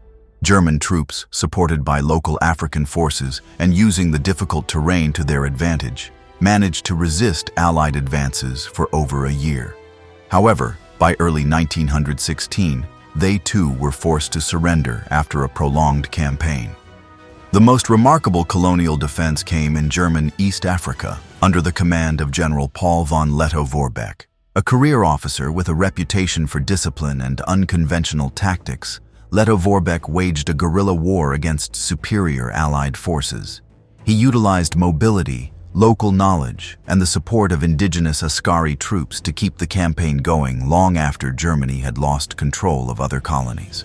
Remarkably, he remained undefeated in the field and only surrendered in November of the year 1918 after receiving news of the armistice in Europe. In the Pacific, Japan, an ally of Britain, quickly seized Germany's holdings in China, including the port city of Qingdao, and occupied several German-controlled islands. Australian and New Zealand forces took control of German Samoa and other territories. The fall of these colonies marked the end of Germany's brief presence in East Asia and the Pacific. The loss of the colonial empire had limited economic impact on Germany during the war, as these territories had not yet been deeply integrated into the imperial economy. However, the psychological and symbolic blow was significant. The colonies had been presented as a measure of Germany's global power. Their loss signaled a retreat from that vision and weakened the narrative of imperial prestige that had underpinned Weltpolitik. Moreover, the war at sea and in the colonies demonstrated the global scale of the conflict. German civilians, long accustomed to thinking of war as something distant or contained, began to experience the full reach of total war. The British naval blockade, tightened year after year, brought hunger and deprivation to the German home front. Imports of food, fertilizers, and raw materials fell sharply, and the population began to suffer from malnutrition and disease. In response, the German government attempted to organize domestic production and ration supplies. Substitute goods, called ersatz products, became commonplace. Bread made from potato flour, coffee from roasted barley, and synthetic rubber were all used to compensate for shortages. But these measures could not fully offset the impact of the blockade or the strain of a prolonged war effort. In the end, the naval war and colonial campaigns revealed the limitations of Germany's global reach. Despite technological innovation and bold tactics, the empire lacked the resources, alliances, and strategic depth to challenge the maritime supremacy of Britain or maintain a global empire in the face of overwhelming opposition. What Germany did achieve, however, was to redefine the nature of naval and colonial warfare. Submarine tactics would influence naval strategy for decades to come, while the legacy of colonial resistance, particularly in German East Africa, highlighted the complex and often overlooked dimensions of the war outside Europe. While the Western Front had stagnated in the mud and blood of trench warfare, the Eastern Front offered a very different kind of conflict, marked by vast distances, sweeping offensives, and rapidly shifting front lines. For the German Empire, the war in the East not only brought dramatic military victories, but also opened the door to one of the most consequential political developments of the entire conflict: the collapse of the Russian Empire and the signing of the Treaty of Brest-Litovsk. From the earliest months of the war, Germany faced a dual challenge: to hold its western positions while pushing back Russian advances in the east. Although the Russian army had mobilized faster than anticipated, it lacked modern equipment, efficient logistics, and unified command. German forces, under the command of General Paul von Hindenburg and his deputy Erich Ludendorff, responded swiftly. In the summer of the year 1914, they achieved a stunning victory at the Battle of Tannenberg, encircling and destroying a Russian army in East Prussia. This early success set the tone for Germany's Eastern campaign. Unlike the Western Front, where fortified lines prevented large-scale movement, the Eastern Front allowed for greater maneuverability. Germany and its ally Austria-Hungary launched a series of coordinated offensives aimed at pushing Russian forces out of Poland, Galicia, and the Baltic territories. By the year 1915, the Central Powers had recaptured large swaths of territory. German armies advanced deep into Russian-controlled lands, capturing cities such as Warsaw and Vilnius. They established military administrations to govern the occupied regions, which included parts of modern-day Poland, Lithuania, Latvia, and Belarus. German planners even began considering long-term colonization and Germanization of these territories, a vision that revealed the imperial ambitions behind the military operations. Yet despite these victories, the Eastern War was far from easy. The scale of the conflict was enormous. The front stretched from the Baltic Sea in the north to the Carpathian Mountains in the south. Roads and railways were few, and weather conditions were often extreme. Supplying troops across such a wide and underdeveloped theater posed serious challenges. Still, the German army proved adaptable. They made effective use of rail transport to shift forces quickly and coordinated with Austria-Hungarian units, despite increasing frustration with their allies' lackluster performance. German commanders frequently had to step in to stabilize Austro-Hungarian lines or take over entire sectors. As the war dragged on, internal pressures began to fracture the Russian Empire. The Tsarist government, already weakened by political stagnation and social inequality, struggled to maintain order. Military defeats, economic collapse, and widespread hunger eroded public confidence. Strikes and protests multiplied, and mutinies spread within the army. By early 1917, the crisis reached a breaking point. In March of that year, according to the Gregorian calendar, Tsar Nicholas II abdicated following a wave of mass protests and a general uprising in Petrograd. A provisional government, composed of liberal and moderate socialist leaders, took power and pledged to continue the war. However, it lacked legitimacy among the people and failed to address the underlying social and economic grievances. Later that year, in November, the Bolsheviks, under the leadership of Vladimir Lenin, seized power in a second, more radical revolution. The new regime immediately announced its intention to end Russia's participation in the war. Lenin, who had returned to Russia earlier in the year with the assistance of German operatives, saw peace as essential to consolidating Bolshevik power. His famous slogan, "Peace, Land, and Bread," resonated with a population desperate for relief. Negotiations between Germany and Soviet Russia began in the city of Brest-Litovsk in December of the year 1917. The talks revealed a profound divide. The Germans, in a position of military superiority, demanded substantial territorial concessions. The Bolsheviks, while eager for peace, sought to delay or minimize these losses. Initially, the Soviets attempted to stall by adopting a strategy of no war, no peace, hoping revolutionary uprisings in Germany or elsewhere would shift the balance. But in February of the year 1918, Germany resumed its offensive, advancing swiftly into undefended Russian territory. Faced with the collapse of what remained of the Russian front, the Bolsheviks relented. On the 3rd of March, 1918, the Treaty of Brest-Litovsk was signed. It was a humiliating agreement for Soviet Russia, which lost vast territories, including Ukraine, Belarus, the Baltic states, and parts of the Caucasus. These regions contained rich agricultural lands, vital industrial centers, and millions of inhabitants. The treaty effectively removed Russia from the war, allowing Germany to shift its military focus back to the West. For the German Empire, Brest-Litovsk appeared to be a monumental victory. Not only had Germany knocked out one of the major Allied powers, but it also gained access to significant resources. Ukraine, in particular, was seen as a potential breadbasket for the war-starved German population. German forces quickly moved in to occupy and administer these new territories. However, administering this vast and volatile region proved difficult. Local resistance, political instability, and logistical problems plagued German efforts. While puppet governments were established and German officials took charge of resource extraction, control remained tenuous. The war-torn countryside was rife with banditry, rebellion, and famine.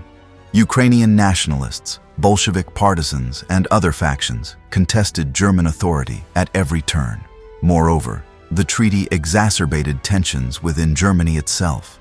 While conservatives and nationalists hailed the gains as a validation of imperial strength, socialists and moderates criticized the harsh terms imposed on the Russians. Some feared that Germany's imperial overreach in the east would provoke further resistance and moral backlash. Internationally, the treaty alarmed the remaining Allied powers. Britain, France, and the United States saw it as evidence of German aggression and expansionism. In the eyes of many, it confirmed that Germany sought not just victory, but hegemony in Europe. This perception hardened Allied resolve and justified continued fighting, even as German leaders hoped the collapse of Russia would allow for a negotiated peace in the West. In truth, the Treaty of Brest-Litovsk was a Pyrrhic victory. Although it removed a major enemy and granted Germany short-term advantages, it did not end the war. The United States had entered the conflict months earlier, bringing fresh troops and resources to the exhausted Western Front. German hopes of winning the war before American forces arrived in full strength would soon be tested in the spring offensives of 1918. The Eastern Front, once seen as Germany's opportunity for expansion and dominance, had instead become a cautionary tale of overreach. The empire's ambition to reshape Eastern Europe had outpaced its ability to govern, and its brutal policies alienated many of the local populations it hoped to control. Still, the war in the East had reshaped the geopolitical map. The Russian Empire had collapsed, and in its place, a new revolutionary state had emerged, one that would eventually pose an even greater challenge to Germany and Europe as a whole. For now, however, the German Empire turned its eyes westward, hoping that victory on the battlefield might still be within reach. As German forces dug deeper into the war effort on multiple fronts, another quieter battle was being fought within the borders of the empire itself, a battle of hunger, exhaustion, and growing discontent. By the time the year 1915 gave way to 1916, the German home front was undergoing a transformation as severe and consequential as any occurring on the battlefield. Total war demanded total mobilization, and the strain on German society soon became visible in every aspect of daily life. At the beginning of the war, many Germans had believed that the conflict would be short-lived. There had been patriotic parades, waving flags, and enthusiastic crowds sending soldiers off to war. Yet, as months turned into years and victory remained elusive, the reality of prolonged warfare began to set in. Germany's economy, food supply, and social stability were all deeply affected by the demands of industrial-scale war. One of the most significant causes of hardship on the home front was the British naval blockade. Enforced with increasing effectiveness, The blockade aimed to cut off Germany's access to global trade, including foodstuffs, raw materials, and fertilizers. This strategy was not aimed at defeating Germany militarily, but at breaking its internal capacity to sustain the war effort. Germany had relied heavily on imports before the war, particularly for food and chemical fertilizers that supported its agriculture. As the blockade tightened, the supply of imported food decreased sharply and domestic production struggled to compensate. Fields were underutilized due to the absence of male laborers who had been drafted into the army. Horses, essential for plowing, were requisitioned by the military. Fertilizers, diverted for explosives manufacturing, became scarce. The result was a steady decline in agricultural output. To manage the growing crisis, the German government established the Kriegsernährungsamt, War Food Office, tasked with controlling the distribution of food and rationing supplies. A system of food stamps and quotas was implemented. Initially, these measures seemed promising. However, bureaucratic inefficiency, regional disparities, and black market activity undermined the system's effectiveness. Many urban households found themselves relying on thin rations of bread, margarine, and ersatz coffee made from roasted acorns. Perhaps the most infamous period of civilian suffering came during the winter of 1916 to 1917, later known as the Turnip Winter. A poor harvest, combined with disrupted transportation and harsh weather, led to severe food shortages. Potatoes, the staple of the German diet, rotted in storage or failed to grow in sufficient quantities. Turnips, usually reserved for animal feed, were substituted for almost everything: breads, soups, and even desserts. The name Turnip Winter became synonymous with misery. Malnutrition spread rapidly, especially among children and the elderly. Public health deteriorated. Cases of tuberculosis, rickets, and influenza surged in crowded cities. Mothers waited in long queues for hours, sometimes only to receive meager portions. Food riots broke out in several towns. The morale of the civilian population, already strained, began to collapse. Despite the shortages, the German state continued to demand total commitment from its people. The Hindenburg Program, introduced in the autumn of 1916, sought to double war production by mobilizing all available labor and resources. Named after Field Marshal Paul von Hindenburg, the program placed enormous pressure on both industry and the working class.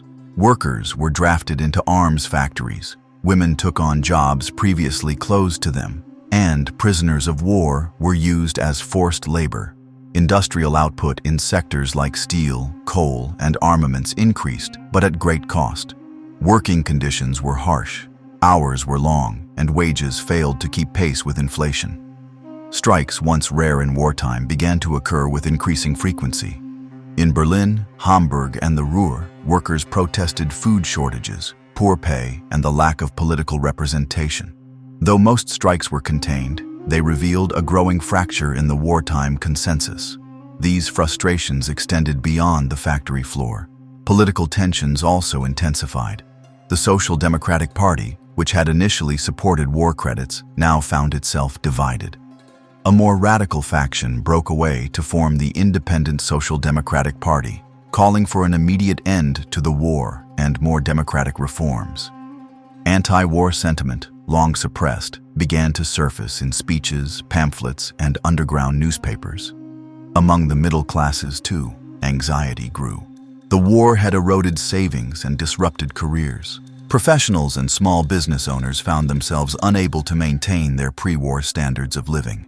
The illusion of unity between social classes, promoted in the early stages of the war, was crumbling. The promise that sacrifice would be rewarded with victory seemed more remote with each passing month. Women, who bore much of the burden on the home front, became increasingly visible in public life. They worked in munitions factories, served as nurses, and managed households under conditions of scarcity. While their labor was essential, their voices remained largely excluded from political decision-making. Still, women's wartime contributions laid the groundwork for post-war demands for suffrage and equality. Youth, too, were affected. With fathers at the front and schools disrupted, many young Germans grew up in a world defined by absence and austerity. Stories of hunger, air raids, and lost brothers became part of their daily lives. The romanticism of war, so prominent in the early patriotic education campaigns, was replaced by a more somber understanding of its costs. Religious and charitable organizations tried to ease the suffering. Soup kitchens, relief funds, and communal gardens were organized in many cities.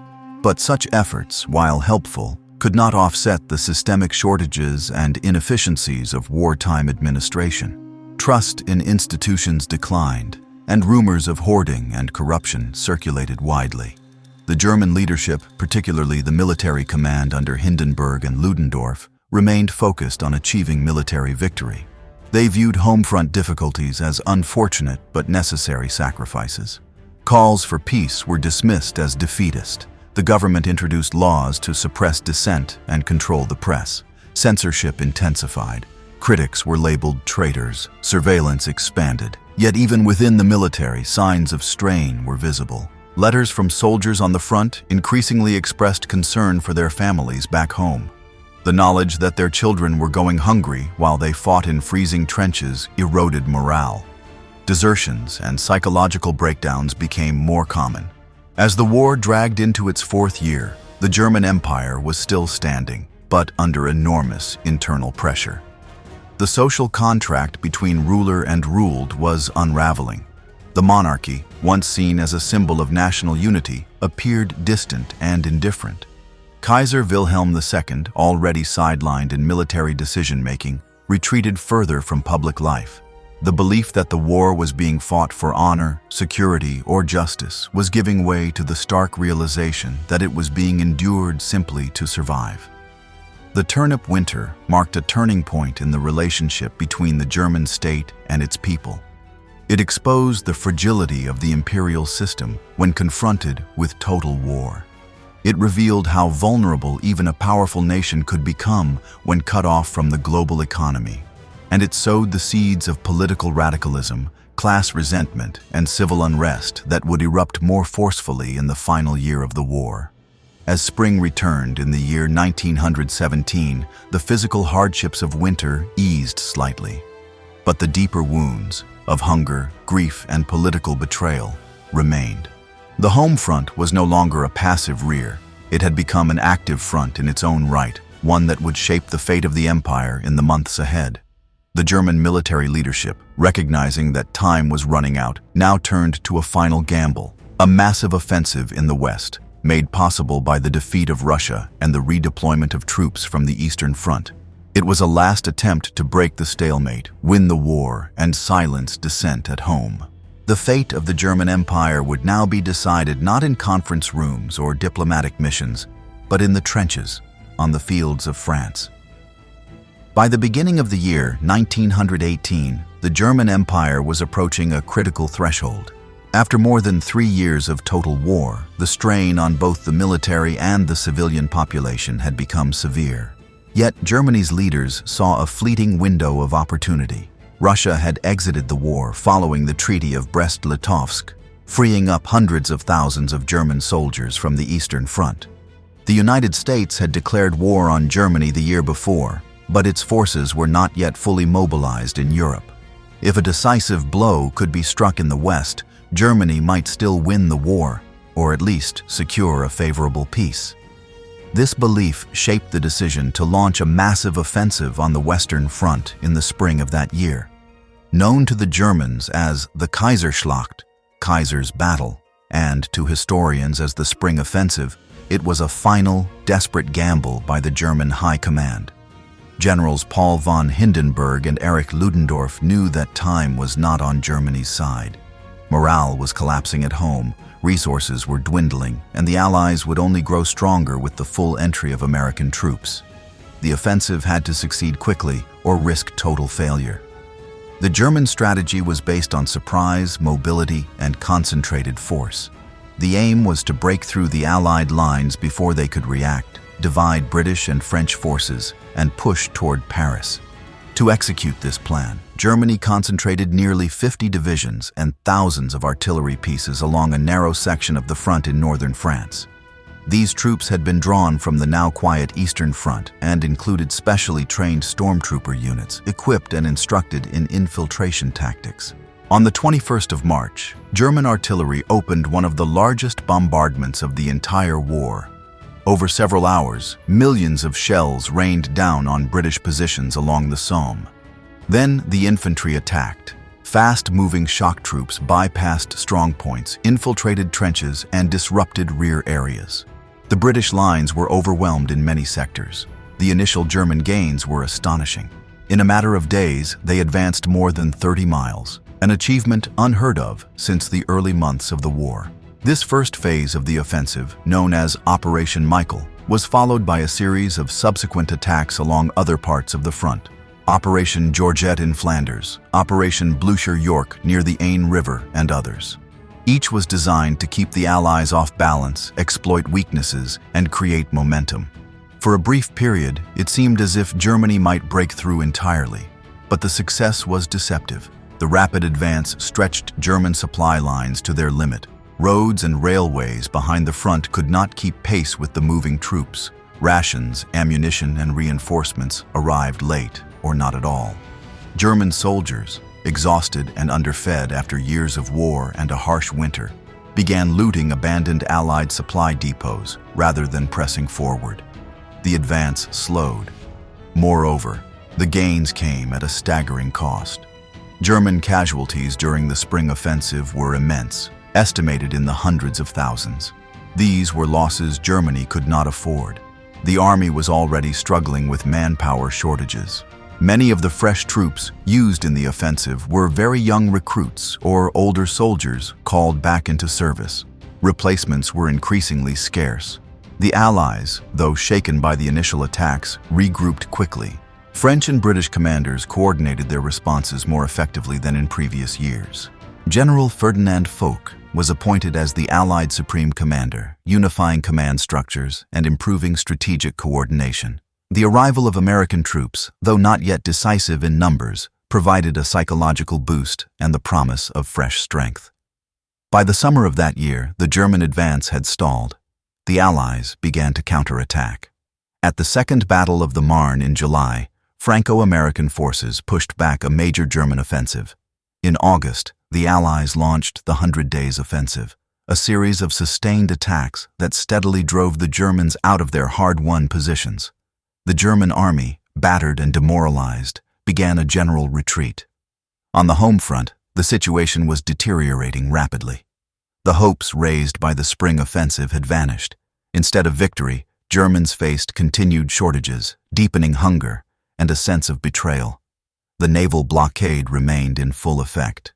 Cities struggled with food distribution, the black market flourished, while the official ration system collapsed under the weight of demand and mismanagement. Industrial strikes spread again, and political agitation intensified. The working class, bearing the brunt of war fatigue, turned increasingly toward radical politics. The Independent Social Democratic Party, pacifist unions, and revolutionary groups gained influence. The government tried to maintain order, but it was losing control over public sentiment. Among the military, morale eroded further. Desertions increased. Discipline became harder to enforce. Letters from the front revealed growing disillusionment. The once proud officer corps began to question whether the war could still be won, or whether it should even continue. The leadership of the German Empire, meanwhile, entered a state of denial and paralysis. Kaiser Wilhelm II, never known for decisive leadership, became increasingly isolated and out of touch. Hindenburg and Ludendorff, though still commanding the army, now faced political pressure to find an exit from the war. By September, Ludendorff shocked his colleagues by admitting that the war was lost. In a closed meeting with civilian leaders, he argued that Germany must seek an armistice immediately. He suggested that the blame for defeat be shifted to civilian authorities and democratic politicians, a political maneuver that would have lasting consequences in post-war Germany. In October, the government under Chancellor Georg von Hertling resigned. A new chancellor, Prince Max of Baden, was appointed and tasked with negotiating peace. For the first time, Germany moved toward constitutional reform. The military command was nominally subordinated to the civilian government, and talks with the Allies were initiated based on the peace proposals outlined by American President Woodrow Wilson. But events moved faster than the government could respond. In the Navy, plans for a final suicidal assault against the British fleet sparked open revolt among sailors at Kiel. The mutiny spread rapidly to other ports and then to cities across Germany. Workers' and soldiers' councils, reminiscent of the Russian Soviets, began to form, calling for peace, democracy, and the end of the monarchy. By early November, revolution was underway. Bavarian politicians declared the end of the monarchy in Munich. Other regional leaders followed. Crowds gathered in Berlin demanding the abdication of the Kaiser. Army units refused to fire on demonstrators. The empire was unraveling, not under foreign occupation, but from within. On the 9th of November, faced with overwhelming pressure, Kaiser Wilhelm II abdicated and fled to the Netherlands. The same day, the German Republic was proclaimed from a balcony of the Reichstag building by Social Democratic leader Philipp Scheidemann. The centuries-old German monarchy had come to an end. 2 days later, on the 11th of November, the armistice was signed in a railway carriage in the forest of Compiègne. The guns fell silent at the 11th hour. The war was over. The collapse of the Kaiserreich was not the result of a single defeat, but of accumulated failures, military, political, economic, and moral. The spring offensive had been the final gamble, the last chance to turn the tide. When it failed, the edifice of the empire crumbled rapidly. As the autumn of the year 1918 unfolded, the German Empire stood on the edge of collapse. The failure of the spring offensive, the relentless Allied counterattacks, and the deepening crisis on the home front had left the imperial government in a state of political paralysis. The once confident leadership of the Kaiserreich could no longer contain the growing wave of unrest sweeping across the nation. What began as military defeat was rapidly transforming into a social and political revolution. In the final days of October, unrest reached the German Navy.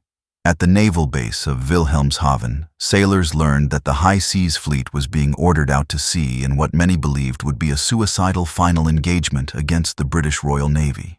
The war was effectively lost, and the idea of sacrificing lives in a symbolic gesture of defiance sparked outrage. Sailors refused to weigh anchor. Mutiny spread quickly from ship to ship. By the beginning of November, the revolt had expanded beyond the Navy. In Kiel, sailors and workers took control of the city. Soldiers and workers' councils were formed, modeled on the revolutionary Soviets of Russia. Their demands included not only peace, but also sweeping political change, democratic reforms, the removal of the monarchy, and social justice. The uprising spread like wildfire across Germany. Within days, major cities, Hamburg, Bremen, Munich, Cologne, were in open revolt. Military discipline crumbled. Local authorities either fled or tried to negotiate with the revolutionaries. The imperial government, recognizing that control was slipping away, tried to act quickly. On the 3rd of October, Prince Max of Baden had been appointed chancellor, replacing the conservative Georg von Hertling.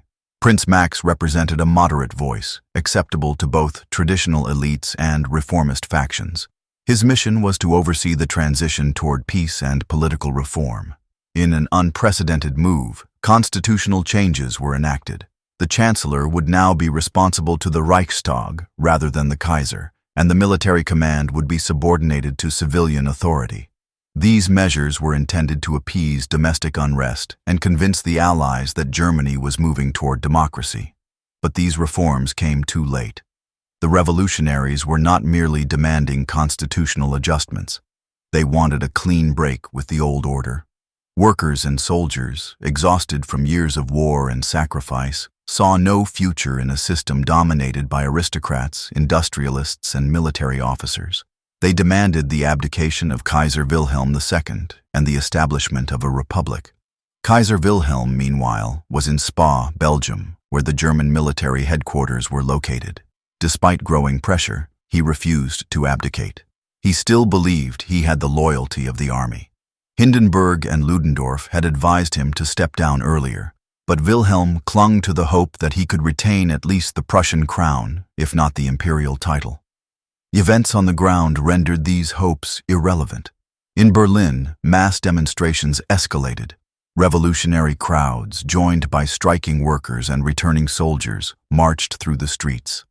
On the 9th of November, faced with the threat of violence and complete chaos, Prince Max of Baden took unilateral action. Without the Kaiser's formal consent, he announced Wilhelm's abdication and declared that the emperor had renounced both the Imperial and Prussian thrones. This decision was not merely administrative, it was symbolic. It signaled the end of the Hohenzollern dynasty's rule over Germany, a lineage that traced back centuries. The German Empire, established in the Hall of Mirrors at Versailles in the year 1871, had been brought down by defeat abroad and revolution at home. On the same day, Prince Max handed over the chancellorship to Friedrich Ebert, the leader of the majority Social Democrats. Ebert was a pragmatic politician, committed to parliamentary democracy and determined to stabilize the country. But events were moving too fast for careful planning. That afternoon, Philipp Scheidemann, a fellow Social Democrat, took the initiative. Fearing that radical revolutionaries might declare a Soviet-style republic, Scheidemann stepped onto a balcony of the Reichstag building and proclaimed the German Republic. His words, spoken to a crowd below, marked the public and official end of the monarchy. He had not consulted Ebert or even party leadership, but the act was irreversible. Only a few hours later, in a different part of Berlin, the revolutionary socialist Karl Liebknecht, recently released from prison, declared the formation of a free socialist republic. Although his proclamation was less widely accepted and lacked legal authority, it showed the deep divisions among the revolutionary forces and foreshadowed the political conflicts to come. Wilhelm II, now without a throne or a clear path forward, fled to the Netherlands, where he would live in exile until his death many years later. The Kaiser, who had once promised to lead Germany to greatness, now departed quietly, his imperial ambitions reduced to memory. The newly formed republic faced an immediate and daunting challenge. The war was still technically ongoing. Armistice negotiations were underway, but no agreement had yet been signed. Germany's military remained deployed across vast swathes of France and Belgium. The Allies demanded not only a halt to hostilities, but also a complete withdrawal and disarmament. Friedrich Ebert, leading the provisional government, sought to avoid chaos. He feared that further revolution, particularly from radical leftist groups like the Spartacists, would plunge the country into civil war. To maintain order, Ebert made a controversial pact with the German military. Known as the Ebert-Groener Pact, it secured the army's support for the new government in exchange for promises to preserve military structure and suppress further revolutionary activity. This agreement set the stage for the post-war politics of the Weimar Republic. On the one hand, it allowed for a relatively peaceful transition and ensured that the republic survived its fragile beginnings. On the other, it tied the fate of the democratic government to the very institutions that had upheld the imperial regime, a contradiction that would haunt the republic in the years to come. The armistice was signed 2 days later, on the 11th of November, in a railway carriage in the forest of Compiègne. Germany agreed to withdraw its forces from occupied territories, surrender large quantities of military equipment, and accept severe restrictions. Although the terms were harsh, they were not yet the final peace. That would come months later with the Treaty of Versailles. In the immediate aftermath, the mood in Germany was complex and contradictory. Relief at the end of the war was mixed with confusion, anger, and a profound sense of loss. Some welcomed the fall of the monarchy and the birth of a republic. Others mourned what they saw as a betrayal, a collapse engineered by revolutionaries, socialists, and civilians, rather than by battlefield defeat. This narrative, that Germany had been stabbed in the back by internal enemies, was not yet fully formed, but it had begun to circulate among conservatives, former officers, and nationalist groups. It would soon become a powerful myth, shaping post-war politics and undermining the legitimacy of the Weimar government. For now, however, Germany stood at a historic crossroads. The old imperial order was gone. A new republic, uncertain and fragile, had been born not through reform, but through revolution. Its leaders inherited a nation exhausted by war, scarred by loss, and divided in vision. The challenge ahead was immense: to rebuild a shattered society, restore economic stability, and forge a democratic future from the ruins of empire. The German Empire existed for just under half a century, from its proclamation in the Hall of Mirrors at Versailles in the year 1871 to its collapse amid revolution and armistice in November of 1918. In those years, it reshaped the European continent, altered the balance of global power, and left a legacy that would echo far beyond its formal end. At its foundation, the empire had been a bold experiment, the unification of disparate German states under Prussian leadership through military success, diplomatic maneuvering, and political calculation. It was not born from popular consent or liberal reform, but from war. The empire carried within it the contradictions of its own creation, federal in structure but dominated by one state, industrially modern but politically conservative, socially dynamic, yet governed by a rigid elite. The chancellorship of Otto von Bismarck defined the early years of the empire. His domestic policies, combining repression and reform, sought to secure unity and stability in a rapidly changing society. His foreign policy, careful and restrained, kept Germany at the center of European affairs without provoking direct confrontation. Yet the system he built was highly dependent on his personal control. Once removed, it proved brittle. Under Kaiser Wilhelm II, the empire took a more assertive and unpredictable path. Weltpolitik, naval expansion, and colonial ambitions reflected Germany's growing economic and military power, but also fueled anxiety among other great powers. Diplomatic isolation, a naval arms race with Britain, and rising tensions with France and Russia all contributed to the breakdown of European stability. Domestically, the empire struggled to adapt to the forces it had unleashed. Industrialization created new social classes, political movements, and demands for participation. The rise of the Social Democratic Party, the growth of trade unions, and the spread of popular culture revealed a society in motion. Yet the imperial political system resisted meaningful reform. Power remained concentrated in the hands of the Kaiser, the military, and conservative elites. When the First World War began, the empire entered the conflict with confidence and a belief in its own strength. But the war exposed the weaknesses of its foundations. A military strategy built on speed failed to deliver. The economic system buckled under the strain of blockade and total mobilization. The social fabric frayed under the pressures of hunger, loss, and disillusionment. In its final year, the empire collapsed from within. The revolution of 1918 was not just the result of battlefield defeat, but of cumulative failures, political, strategic, and moral. The abdication of the Kaiser and the proclamation of the Republic marked the end of one era and the uncertain beginning of another. Yet the story of the German Empire did not end in 1918. Its legacy continued to shape the 20th century in profound ways. The unresolved tensions of its final years, between militarism and democracy, nationalism and pluralism, elite control and popular participation, would reappear in new forms in the troubled years of the Weimar Republic and beyond. The myth that the empire had been betrayed from within, the so-called stab-in-the-back legend, undermined confidence in the democratic order that followed. It fueled resentment, encouraged conspiracy theories, and provided fertile ground for extremist movements. In this sense, the failure to fully reckon with the empire's collapse became one of its most enduring consequences. Yet not all aspects of the imperial legacy were negative. Germany's scientific, technological, and cultural contributions during this period remain remarkable. The foundations of the modern welfare state, pioneered under Bismarck, continue to influence social policy today. The tensions between federalism and central authority, between tradition and change, remain relevant to many modern states. Perhaps the most lasting lesson of the German Empire is that power without accountability and ambition without restraint carries inherent risk. The empire's pursuit of status, influence, and security led it to overreach diplomatically, militarily, and politically.